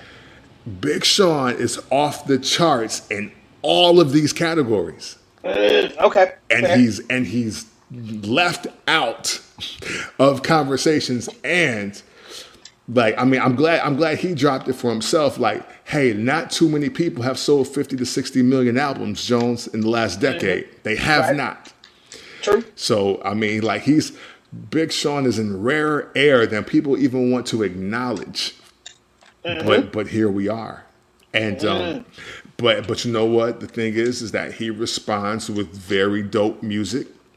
Now listen, since the game has changed, and people are rating things differently, if Big Sean has a classic, it is the original Detroit project. Right. Because that's what people are doing now. Like now mixtapes, EPs, albums, and everything counts. And now it just, I mean, it doesn't matter how timeless something is, if it makes you feel away in 8 hours, it can. So you know what I'm saying? By all the criteria that's laid out, Big Sean at least has one classic. I mean, some people with what is the criteria for the masses, you could say he has two, but I'm not going to get into all of that. But what I will say is that an elite MC put out one of the dopest projects of 2020, and we need to recognize it and start labeling him as that. Ooh, That's what I have to say. Okay. I'm not mad at that take it off because this shit is fire. Detroit 2 is hard. I fuck with this album, man. Like, I was pleasantly surprised. It's long as fuck. Yeah, it is. But it's damn. I was about to have to say something that was pause worthy, but nah. At its length for an album, it's pretty decent. Like, it's more dope joints on here than it are like, man, that's alright, or skips, as you can say. Like, and I really enjoyed it, man. I was pleasantly surprised. Like, and I think, again, J.R. Bang, he stated it on some dude. I think what Sean has attained now is like a place where I want to say like Kendrick and Cole have been for a while, like that. Just I let go of expectations or putting that pressure on me to I gotta have the hit, man. I gotta do this. I gotta, like, once you let that go and you just make the music. Oftentimes I find artists just make dope shit just because they're not under that mental pressure of, oh man, I gotta sell 100,000 first week. I gotta have the #1 single. Nah, fuck that. Just make what your heart is telling you. And I think that's what came out on this joint, man. Like, joints like Lucky Me, of course, the deep reverence joint that we talked about with Nip is fire. Zone the fuck out. I like that. The Harder Than My Demons. I love that shit. Like, Guard Your Heart. Like, it's just so many dope joints on here. He put in quality work the whole way through. And the only one I say I don't really like is the 2088 joint, Time In. Yeah. But that's people, trust me. I know. Coming from the guy that don't like R&B and shit, I know. Right. That is just, that's a good song. I just don't like it as much as the other because I'm in rapidy rap mode. That's all. I'm just in rapidy rap mode. But if you're trying to, kick it with a vibe out with a nice young tender, definitely throw that shit on. So I'm not dissing it. Like I said, man, the album is fire mostly all the way through. Like, I don't have an issue with this album at all. The one sore spot that I have with this album is the 9-minute Friday night freestyle, Friday night cypher. That's your issue? Nah. That's your issue? When I tell you what my issue is, you're going to laugh even harder. Okay. To have all those people repping Detroit so hard on that fucking song, and Eminem come in with a verse that I do not give a fuck about. Michael Jones. I don't give a fuck about that verse. Was okay. Jones, like, I'm telling you, like, my 15-year-old self is screaming right now. It's like, if you transported 15-year-old Mike Jones from the year 2000, who just bought Marshall Mathers LP, he would be like pulling out the hair that he had out of his head, out of his fade, because what? Nah, that Eminem was crazy, dog. Like, for Eminem to be who he is and the rapper that he is and the lyricist that we all champion him to be. I don't want to hear that shit, fam. Like, I don't want to hear that shit. I was hearing slicker lines from Cash Is, Cash Dog. Of course, Roy showed up and showed out. They're like, no, Joe, no. We're not doing this. We're not doing this. I'm calling reverse racism now. Hold on, dog. Hold on. What is happening right now? What is happening? You try to tell me that Cash Doll's verse is better than Eminem's on this life? Man, I ain't go from a technical standpoint. No, okay. Like, though, because like we always say, like, Eminem is the greatest rhymer of words. Yes, ever. But for like an entertaining verse or some shit that was like, oh yeah, that was dope. Like I like that. No, no. Like I don't want to hear that shit. Like fam, I feel you, but all the acrobatics that you doing right now, it's miss me with all that shit. Like I get it, Wow. but Oh I'm my cool God. on. I'm cool on that. I'm so cool on Oh my God. I don't even see, and you know what? See, this is what I was talking about when Music to Be Murdered by came out, Jones. that. Because like y'all just hey look, just say you don't like this motherfucker at this point, man. Like you just don't like him. Like, dog. I because if we Mhm, if the top phrase of the last like 6 years was, "Hey, it's not for me," right? mhm, And or I mean, you gotta listen to it for what it is. Like you know what I'm saying? Like if we're gonna mhm. rock with that, if we're gonna bring those phrases into the next decade, Right.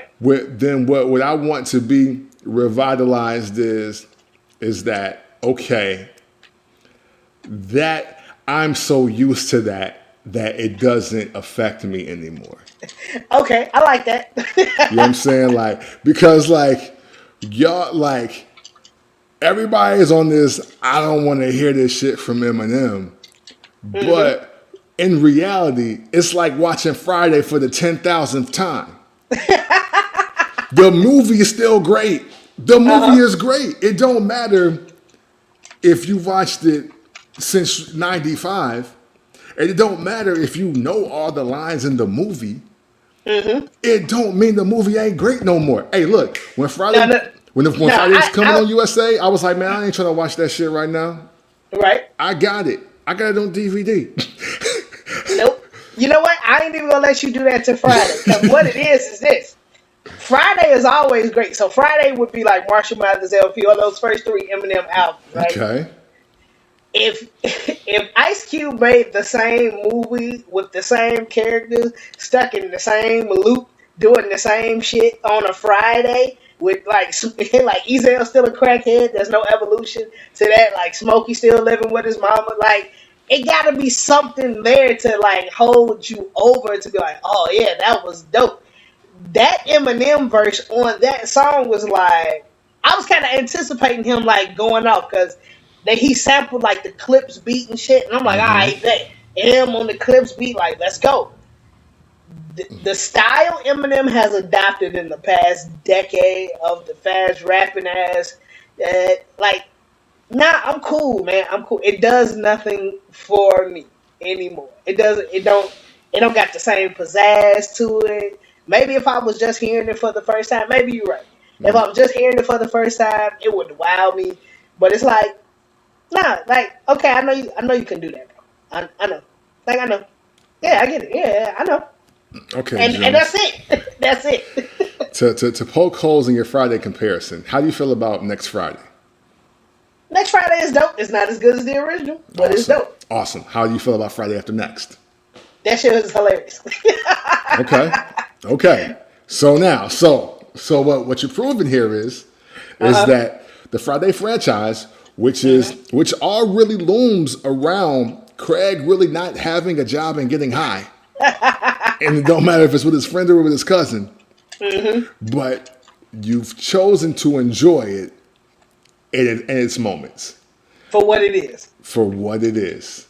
Okay. And but if the first one is still the best one, Mm-hmm. you can't tell me that you laughed as hard at Debo snatching Red's chain the fifth Mm-hmm. time as you did the 50,000th time. It depends on how high I was at the time. Yeah, Jones, I guarantee there's a deviation. I can guarantee deviation. And Okay. and listen, actually I don't understand. I don't get it Mm-hmm. because with in the time where we sit hoping, praying, wishing, and saying that people don't really rap, ain't nobody trying to be clever, ain't nobody trying to give us bars. Eminem has provided nothing but bars since the Rap God video drop. And everybody is, well, the majority, 97% of y'all are still like, yo, fuck dude and all this rapping shit he doing. Okay. All right. Make Now, it make sense, Jones. okay.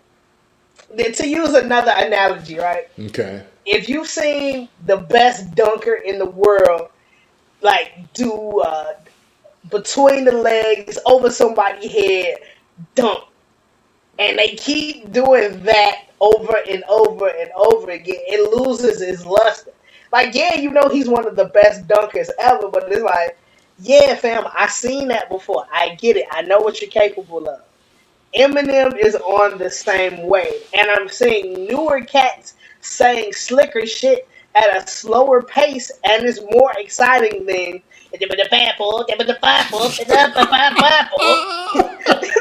like, nah, fam, like Cash Doll got off like, and she ain't half the rapper that you are, but her verse is more exciting to hear because it's just like, all right, talk your shit versus like like, I get it, bro. I get it. I get it. Nigga, switch your style up. You know what I'm saying? Like, Okay, we so get it, bro. Slow it down, maybe. Do something else. Like, Royce has been rapping just as long as Eminem, and he's finding new ways to say new shit. You know what I'm saying? Versus, like, Eminem has locked himself into this style, and it's like, I get it. You can say a lot of words really fast, bro. And they rhyme and like orange. I get it, the orange 4-inch orange. Give me something else, my guy. Give me, please. So it's the speed, style, and cadence for you. That's just the deal breaker, correct? Yeah, but then this is like, build the list, Jones. I just want to see how far you want to go with this. It's like, yo, you know what? You know what? Just cut the mic off. Like, just cut the mic off and walk out the studio. I want you to get there. That's what that's what I want you to do. Hey man, just when it got to his verse, the gif or that meme of dude taking his headphones off, that was me. That was me. And like, it was funny because I knew he was gonna end the song because he's Eminem. Yeah. But like, okay. Like you ended it with that. All right, I was more entertained in the first 5 minutes than I was in the last minute and a half that you gave Eminem a verse. Wow. Okay. All right. Well, hey, man. Detroit too, man. Wow. And that's my only issue with the album as a whole. Like, I can't really think of no weak songs like that, but that was the moment I was like, hey, man, yeah, okay, I guess. I mean, man, you know what? I'm sure at this point, Eminem is definitely probably wishing that people ignored him the first 20 years of their career like they did Royce, so he could get the kind of love that he's getting right now. That's a fact. Because, I mean, hey, like, Royce skated by for about 15 years being like, oh, yeah, you Eminem dude. Like, oh, yeah. Yo, M your guy. Yeah, you be rapping too, though. But, yo, M is your guy, right? Yeah? All right. Right. and now he matters way more. Like, it's almost like Eminem doesn't even exist to people that want to listen to rap music now. That is so wild to me. And that is sad, though. That is sad. And, like, and in the past, like, year and a half, or, like, at least since Revival, so, what's that, like, 2 years? Yeah. He's at least made his attempts to, like, you know, branch out more, rap with more people, you know what I'm saying, be more inclusive than he had been for a minute. And it's like, okay, but like, in doing that, switch your style up. Like, let me see you do some other cadences or something, because that would at least make him more interesting. You know what I'm saying? Okay. And I'm spending more time hating on his verse than I am showing love to Big Sean's out. So, back to the original point, man. Go fuck with this Big Sean Detroit too. I fuck with it all the way through. It ain't even no real weak spots in there for me. Like, from track 1 to 21, and I haven't said that about an album that long in a minute. Fire, go fuck with it. This probably has slid in my top 10 albums of the year. I want people to know how huge it is for Jones specifically, because he hated Big Sean when the show started. So like literally 3 years ago, it was fuck Big Sean. He's garbage. Like he'll never fucking amount to a hill of beans in my world. And now he has a Big Sean project in it, creeping in his top 10. I'm sure it's number 10, but at least he put it there. You know what I'm saying? Now we can kick the real shit though. The reason why Big Sean hasn't been seen as like one of the guys for as dope as he has been lyrically. Hey man, some of these albums is just alright, man. He got too many alright projects in the mix, man. Like Dark Sky Paradise is fire, right? Okay. Finally Famous as an album is cool. You know what I'm saying? Okay. It ain't the debut album that people would want. You know what I'm saying? Like, oh yeah, this is the illest shit ever. Hall of Fame is more known for the control verse. I'm keeping it a buck. I'm keeping it a buck. Okay. That's you know what I'm saying? I'm just being honest. That's fine. Dark Sky Paradise might have been like next to Detroit, his other really dope project where people was like collectively fucking with it. Okay. And then it's like I decided that was alright. You know what I'm saying? Okay. Yeah, I decided it was alright, bro. Like I was on a road trip to Alabama listening to that album. I was like, yeah, this is decent. Jones, that was February of 2017. You don't like Big Sean at all when that album comes out. I'm not listening to you in your Alabama trip story. You was like, yo, this is bullshit. We ride. Like he was like, man, I'm riding through Southern Indiana. This is shit I got to hear. Fuck this shit. Like, man, but I like Dark Sky Paradise though. Dark Sky Paradise is fire as an album. Detroit is fire as a project. Then he got the Double or Nothing with Metro Boomin. That was some more just okay shit that you throwing out here. Like, you totally skipped over 2088, but okay. Oh yeah, I was gonna get to that. Like, I was gonna get to that. I was like, just to be a misogynistic rap fan for a second, like the best shit can't be the shit with your girl, fam. Like your girl is popping out, got you popping out here. Your girl got you hot out here, fam. Like, nah, that would be like Jay-Z's best album being the Carter's joint with Beyonce. Like, don't nobody want to hear that shit. You know, Jones is a wild individual, man. Like he's a wild individual. Like this is uncanny. So, you know, okay. So let's say for the sake of an argument, the overall discography number for Big Sean out of 5 is 3.5. Okay. How many artists of his era specifically are higher than 3.5? All of the guys that we put in front of it. So you could at least say Drake is there. Okay. Cole is there. People collectively like Cole albums more than they like Big Sean projects. And that's like a wild statement to make. But one Cole project that people may or may not fuck with heavy. Okay, I'll say there's 2. There's two. There's the first album and For Your Eyes Only. Don't forget about KOD. So he has 3. No, people fuck with KOD. You just don't like KOD. Jones, they do. From what I saw, people collectively like that album. No. I'm not even saying this is his best work. It's cool to me, but like people dug that album. Let's not talk about the week and a half it was out, Jones. I'm talking about like, because remember when I said I was like, we won't be talking about this album by May, and it's the end of April, and then Pusha T dropped, and then hey, that did happen. Thank you. And that was only 7 songs. That was only 7 songs. He put out like 18. That's true. So are we confident in saying that J. Cole's discography is higher than 3.5? Because man, I'll give him the edge on that. So, and then if you factor in the Cole mixtapes like the Warm Up and Friday Night Lights. Okay. Those I would say would trend better or would be looked at more favorably than the Finally Famous mixtapes. Okay, they looked at but Jones again, Jones,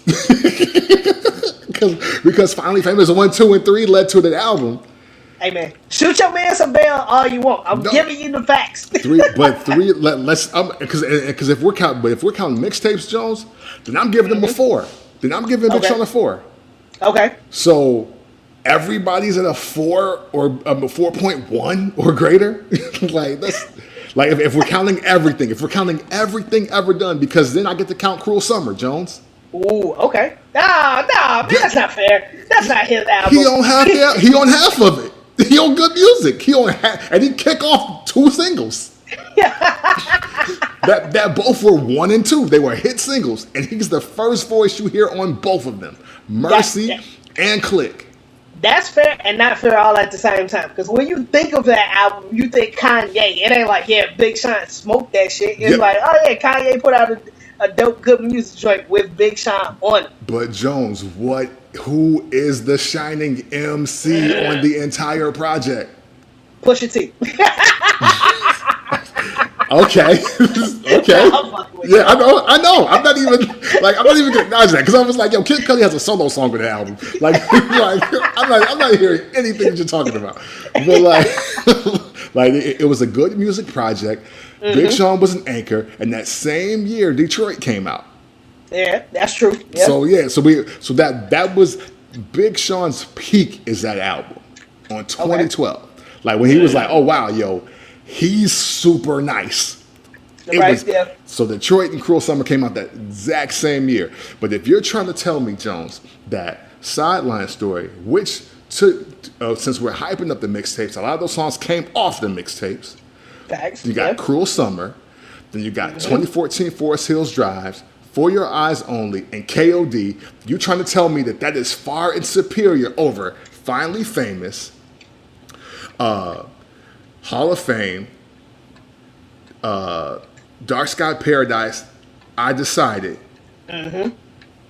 Like, you have to help me out here. Like, if you're saying that those albums are far and away better, greater than those 4, like, bruh, no. I'm sorry. I am not going. I know I'm going to forever lose the argument with Kendrick Lamar, and that's fine. That's fine. Okay. Because the thing is, because now Section 80 is an album, and it's the greatest album to kick off the decade, and all that other bullshit. So I get it. So and they're at 4 and I get it. You know what I'm saying? Like, look, I'm not arguing with you niggas over like because none of y'all never heard storytelling rap albums before. So Good Kid, Mad City got a whole bunch of extra points. Then y'all wanted the album from 3 Stacks, you never got it, so he gave you To Pimp a Butterfly. So then that one, and then now we overhyped Damn. So like, but Damn is not better. Here we go. No, for real. Because look, even though it's dope, that album is not better than Dark Sky Paradise, Jones. It's not. All right, man. Make it on lunch tables. Yeah, right, yeah. Change the subject and I start making sense. Like that's cool. Not even. It's not even. Jones. And I like Dark Sky Paradise. That is a dope album. Jones. It is not better than Damn though. Come on, Jones. Man. What? And I ain't even gonna can't even pronounce the word. The Pulitzer Prize. Because that shit don't mean shit to me. Yeah, right. It don't mean shit to nobody, Jones. It don't mean shit to no. It don't mean shit to Kendrick. It don't mean nothing to him. But right. Dude, Damn is not better than Dark Sky Paradise, Jones. It's not. Nah, man. I don't know. Sorry. I mean, I know you don't. Because you're the only person I've seen calling Damn a classic. So I get it.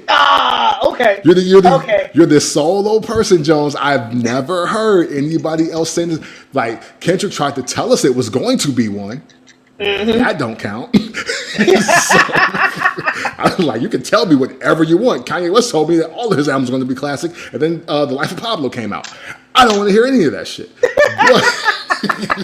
But like, dude, I mean, hey, and we could throw that up there for the people too. Hey, what do y'all think? Is Damn better than Dark Sky Paradise? I say no, and Jones obviously says yes. Come on, man. Y'all know where I'm at. Exactly. Like so yeah, no, I'm not. That there's not. If we're really breaking down discographies, Big Sean stacks up very well with everybody but Drake. But nobody stacks up well to Drake, and we have to start keeping that real as well. That's a fact, man. As much as I be trying to hate on that light skinned bastard, man, he out here killing light skinned bastard. He out here killing shit. Yeah, Boy. absolutely. So I just like outside the only person from his era I'm giving him like, yo, you know what? It's the only person that's no debate for me personally is Drake. Everybody else is debatable, and he has one album or more up on everybody else. He has a couple albums up on Wale, and if Detroit 2 count as actual projects, Jones, and that counts to the.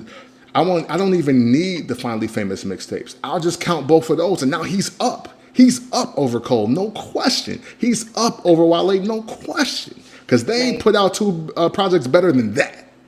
Man, you are definitely a Big Sean fan. Absolutely, absolutely. Because I again, when we talk about elite MCs, Jones, when we talk about elite. He is that. I will say that. Yeah. But he's not treated as such, Jones. Yeah. He's not treated as such. And I gotta figure out why. Because there's nothing that keeps him out of the conversation. You can't keep him out because of sales. You can't keep him out because of affiliation. He's signed to Kanye and he's managed by Jay-Z's Rock Nation. So what is the deal? You let me know. Help me out. Man, honestly, for me, it's the albums, man. It's just the albums. That's all. It ain't that he's not qualified or got some of the like the dopest lyrics out. It's just where he stands with the projects, and that's about it for me. Okay, so just on albums real quick, right? Mm-hmm. What makes a Big Sean album not dope to you? Like, to be honest, I'll give you an example. Like, I decided I barely remember what's on there. You know what I'm saying? Like, I get it. Do you? Like, I get it, but like, I barely remember the joints off of that particular project. Like, let me see. Matter of fact, let's go to it real quick. I know my shit is on there. That I'm ready to jump out the window. That's my shit. But hey, it's me. Yep, I don't even remember that. Jones, of course you don't. I just looked at it. I do. let me quit playing.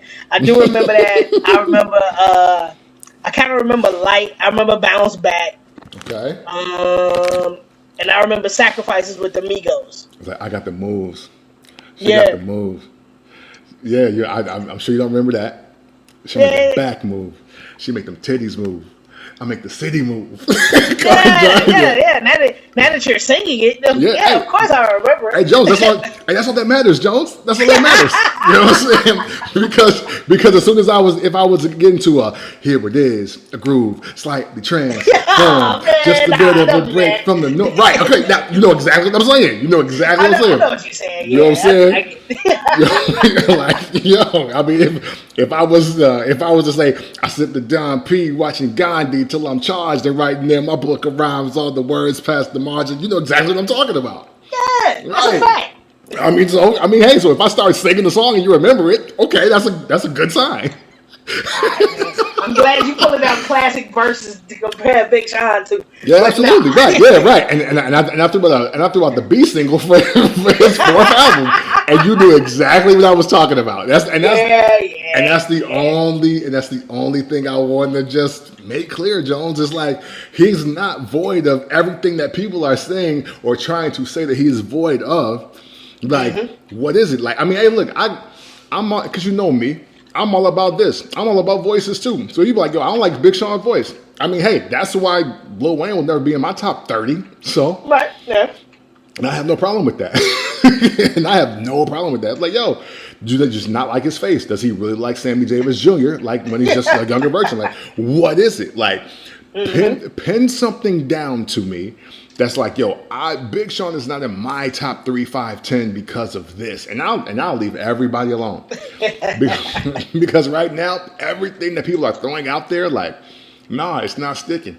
It's not sticking at all. Not at all. All right, man. I know, man. So hey, man, listen, man. All that to say, man, listen to Detroit 2. Even Jones likes it. Yeah, I fucks with it. Yeah. Banging on lunch tables. You damn right. Final words before we get up out of here, Jones. Oh man, you know what? It's funny because I ended up kind of kicking my final word with the C murder segment. I didn't know we was gonna get into that, but yeah, that's my final word, man. Like, just analyze that situation closer. I know we want our rappers to live their lyrics and be street and all that other shit, but when you really look at it, man, like, after a while, we should want our artists, no matter how gangster we consider them to be, to evolve out of those situations that made them who they are. You know what I'm saying? Like, absolutely. Like 50 got shot 9 times. Get your ass the fuck up out of Jamaica, Queens, man. Don't be hanging on the block, man. We don't need that. Like, you know, and not to speak ill of the dead, but like Jam Master Jay. Yeah. Being as large as he was and seeing the story come out some almost 20 years after his passing of what he was kind of into, it was like you would want him to evolve past that to escape that shit. And it don't get you nowhere. Like, being from the hood and being in there every day is not the move. Like, you know what I'm saying? Like, Chief Keef got a right to get the fuck off of old block. You know what I'm saying? Right. Lil Wayne don't need to be on Holly Grove. You know what I'm saying? Like, it's cool to evolve past that shit. Still go back and help. You know what I'm saying? But just hanging on the block for no damn reason at all, nah, man. We need our rappers to be better and bigger than that. Word, no doubt, Jones, and I think that's a very poignant yet just important word that it'll never get old. It'll never not be timely. It's just something that we should all just like have. So I definitely, I agree. I just agree. And again, not going to step on any of that because that's what needs to be said. That was perfectly said. Thank you, sir. I appreciate that. No problem, man. My final word to get into just a hip hop conversation to close out, because I was honestly wondering this, and between listening to the rapper Go to the League, because Scram Jones does a scramble mix in the first joint was I forget what it's called. I think it's Threat. But he played the sample and then played the original song, and then also just listening to the Joe Budden podcast. I want to say like a couple weeks ago, or catching up, I should say. Okay. My question is, Jones, do we really want a 2 Chainz and Jay-Z song? Ooh. Yeah. Oh, really? Okay. I wouldn't mind, just to like see what could come out of that. Because I know this might be a stretch for people of both eras, but like, who would have thought Big Pimpin' would have worked in '99? Like, just knowing where those fan bases were and where those sounds were, for that to work in '99, I would just like to see where that could work in 2020 with 2 Chainz and Jay-Z. Okay. See, I'm literally sitting here and I'm like, no. Ooh, okay. I mean, honestly, I imagine Jay-Z listens to 2 Chainz, and it's like, oh man, that's cool. But yeah, I don't. Yeah, that doesn't inspire me. That doesn't inspire me to do anything. And to be clear, 2 Chainz has been on some very big records. Yeah. Some very big records. Like, you know what I'm saying? Like, I mean, hey, that's what Versus was all about, right? He had 20 hits. Jay-Z didn't think to remix one of them. Ooh. I mean, but that sounds like such a diss when you say that. I mean, it sounds like a diss, not that it is. Right. It just sounds like it. I dig it, and especially since he's like looking for it because he's trying to prove that he's one of the elite MCs and he's one of the best rappers of this time or any time really, and I do get that, but I'll be honest, Jones. Nothing about Jay-Z and 2 Chainz or Jay-Z featuring 2 Chainz or 2 Chainz featuring Jay-Z moves the needle for me. Like, nothing about it. I can't even imagine what beat they would hop on. Right, true. Like, I don't even know who I want to produce that. And I'll tell y'all off top, the quick fix is not the Neptunes or Timberland. It's not. Ooh, okay. So I really don't know. Like, and it ain't DJ Premier either. Right. Thank you. It's not like, I mean, listen, man. I didn't know that there was such a mystique in and power of, getting the J verse, because I don't think Jay-Z is really basing your rap skill level on whether he gives you a feature or not. I mean, he jumped on Jay-Z on Jeezy's Go Crazy. Yeah. Jeezy wasn't barred up then. Right. True. He jumped on the Hustlin' remix and Maybach music. Like Yeah. Ross wasn't nice to us then. Well, not to me. I should say like that. Yeah, He wasn't right, nice yeah. to me. Like, you know what I mean? Like, Yeah. I mean, he got a couple songs that, I mean, he let Khaled put him on a couple songs with Future.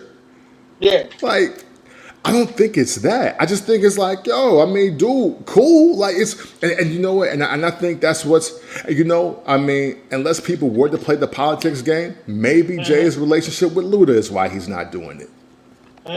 Man, if we're trying to remove that, it's got to be something else, and this is really what we want or need or whatever.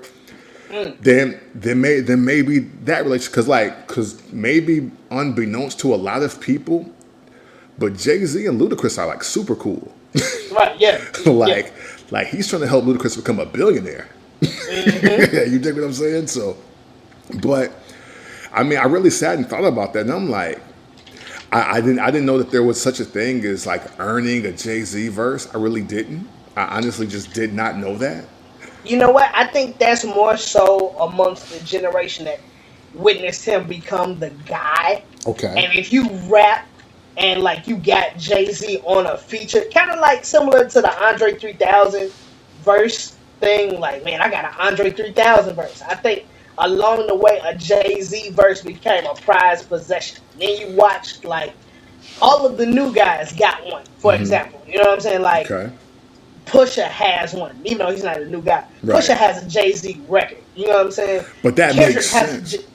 Kendrick has one. Drake has one. Cole has one. You know what I'm saying? Even if those ain't the best records.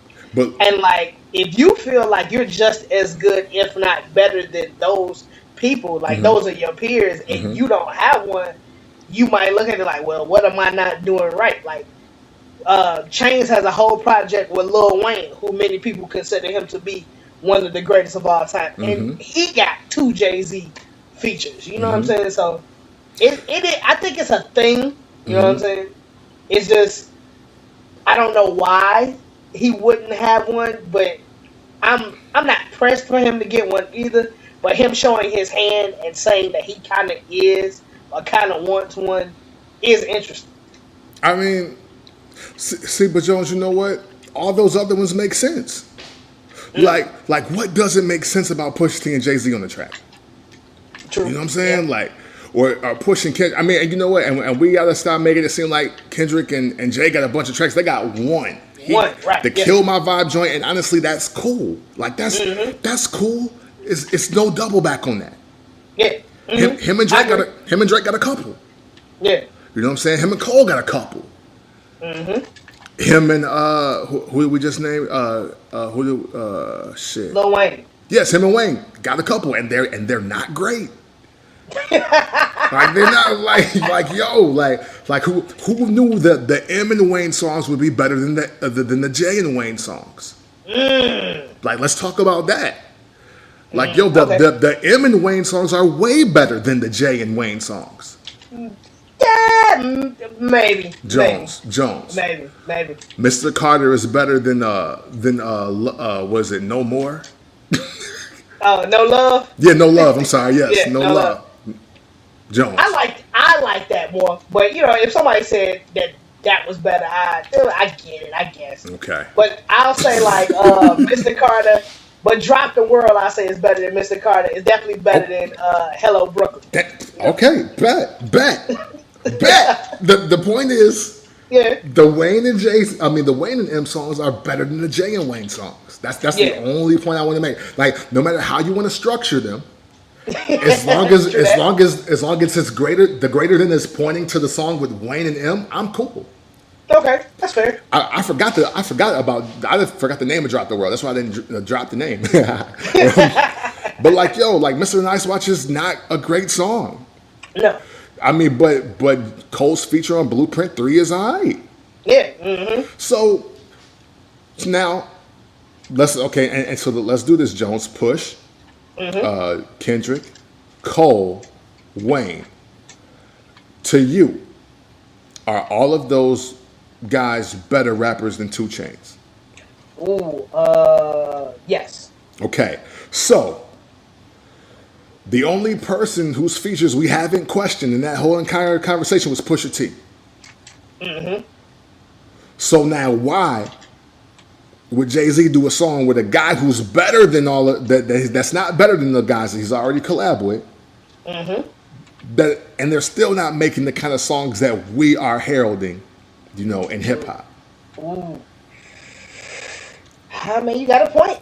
And you know what? And that's the only thing I want to say. You know what I'm saying? Like, I get it. Like, you would think that with the track record that 2 Chainz put in from 2011 till now, that it would have gotten Jay-Z's attention, but it didn't. He did a whole album with Kanye. He did a whole album with Jay Electronica. He did a whole album with his wife. He's doing lead singles for DJ Khaled. He doesn't want to do it. And honestly, I haven't heard him hop on anything. Like, I haven't heard 2 Chainz hop on one beat and be like, "Yo, man, Hova sound nasty on this." Like, I just haven't. Okay. And he can say, "Well, what about the threat?" Just because it's a soul sample don't mean that Jay-Z should be on it. Like, stop. Like, yo, stop. That's why should he be on that one? Why? Because he put out the blueprint, man. Hey, well then call Just Blaze. Ooh. Call Just Blaze, 2 Chainz. Get one of his records then. You know what? Now going back to your question, you asked who should produce it. That might be the answer. Okay. That might be the answer to get Jay to move. Hey, okay. I mean, somebody's got to, because I don't believe the other, the more forefronted super producers known for making Jay-Z hits will do it. True. Because sometimes you get so many names on the track, it just never lives up to the hype. Right, that's a fact. But yeah, man. I mean, I don't know. Yeah, I mean, y'all help me out. Maybe I'm being a little too pessimistic, and I'm not saying that 2 Chainz can't rap or he don't make dope music or anything like that. But it's just I'm not rushing to hear him and Jay-Z on a song. Like, I've never thought that ever. Even when Birthday Song came out and he was rapping with Kanye, I'm like, yeah, that sounds dope. Even when I heard Mercy and he was on Good Music, so obviously he had to be in the passing studio session when Click was being recorded, and they didn't throw him on that. Like, you know what I'm saying? It was at one point he was damn near. Well, he was rumored to be signed to Good Music because he was gonna get mad at me for thinking I was gonna ask him about it. So, I mean, he's obviously had the space and opportunity. Or you know what I'm saying? Or Kanye could have makeshifted the track and put 2 Chainz and Jay-Z on the track 7 years ago. But he didn't. So, I mean, hey, do we really want this? I don't think so. I think 2 Chainz wants it, and that's cool. That's a great aspiration for him. Right. But yeah. I don't think the culture, as they say, the community, the hip hop delegation, I don't think we on it like that.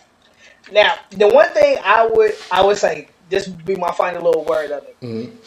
I would prefer if people treated Jay-Z verses, or just like that era of Jay-Z verses, more like Cameron treated them than holding them as something that you must aspire to attain. Because I would much rather you grab your nuts as a man and be like, man, fuck it, I'm hot. That nigga need me. Versus being like, yo, I want the Jay-Z verse. I need the Jay-Z verse. Right. Like, that way of thinking, the Cameron / Pimp C way of thinking, like, hey, man, come fuck with me, dog. Right. Like, we hot out here, man. Right. Like, that, I like that one because that's like, this is gonna sound bogus, but Jay-Z's my favorite rapper. So like, treat Jay-Z like a bad bitch. Like, if you chasing that thing, like, come on, baby, come on, I'll show you a good time. I need you. She gonna play you. Versus if you like, hey man, it's whatever. You come kick with me if you want to. Like, I'm gonna be over here doing my thing. That sounds a whole lot more better and confident than like, this sounds bad, but begging for a Jay-Z verse. But that goes for anybody. Across the board. Yeah, right. Yeah, that was not rapper significant. That's not exclusive to one person. Like, that's for all of you. And to your point, Jones, you know what? A Cameron and 2 Chainz song sounds way more appealing to me. Yeah. It sounds way more appealing to me than Jay-Z and 2 Chainz. It does. Cam and Chainz sound way better to me. Yeah. So, Yep. I agree. Hey, well, listen, man, we appreciate y'all for listening to the show. Yes, sir. You know what I'm saying? We do this every week, and we love to talk hip hop, and we just like bring you into our worlds and our minds, as well as this conversation is always open forum. Thank you all for tuning in, however you tuned in, wherever you tuned in, and no matter the time. Extreme gratitude for that. Yeah, man. And we always want you to remember that it is fans over critics. Yes, sir. It is support what you love instead of bashing what you hate. It is. And we always want you to be safe, be humble, and live hip hop. You damn right. It's the Banging on Lunch Tables podcast with Cam from the Port. Mike Jones. And we are out. Yeah.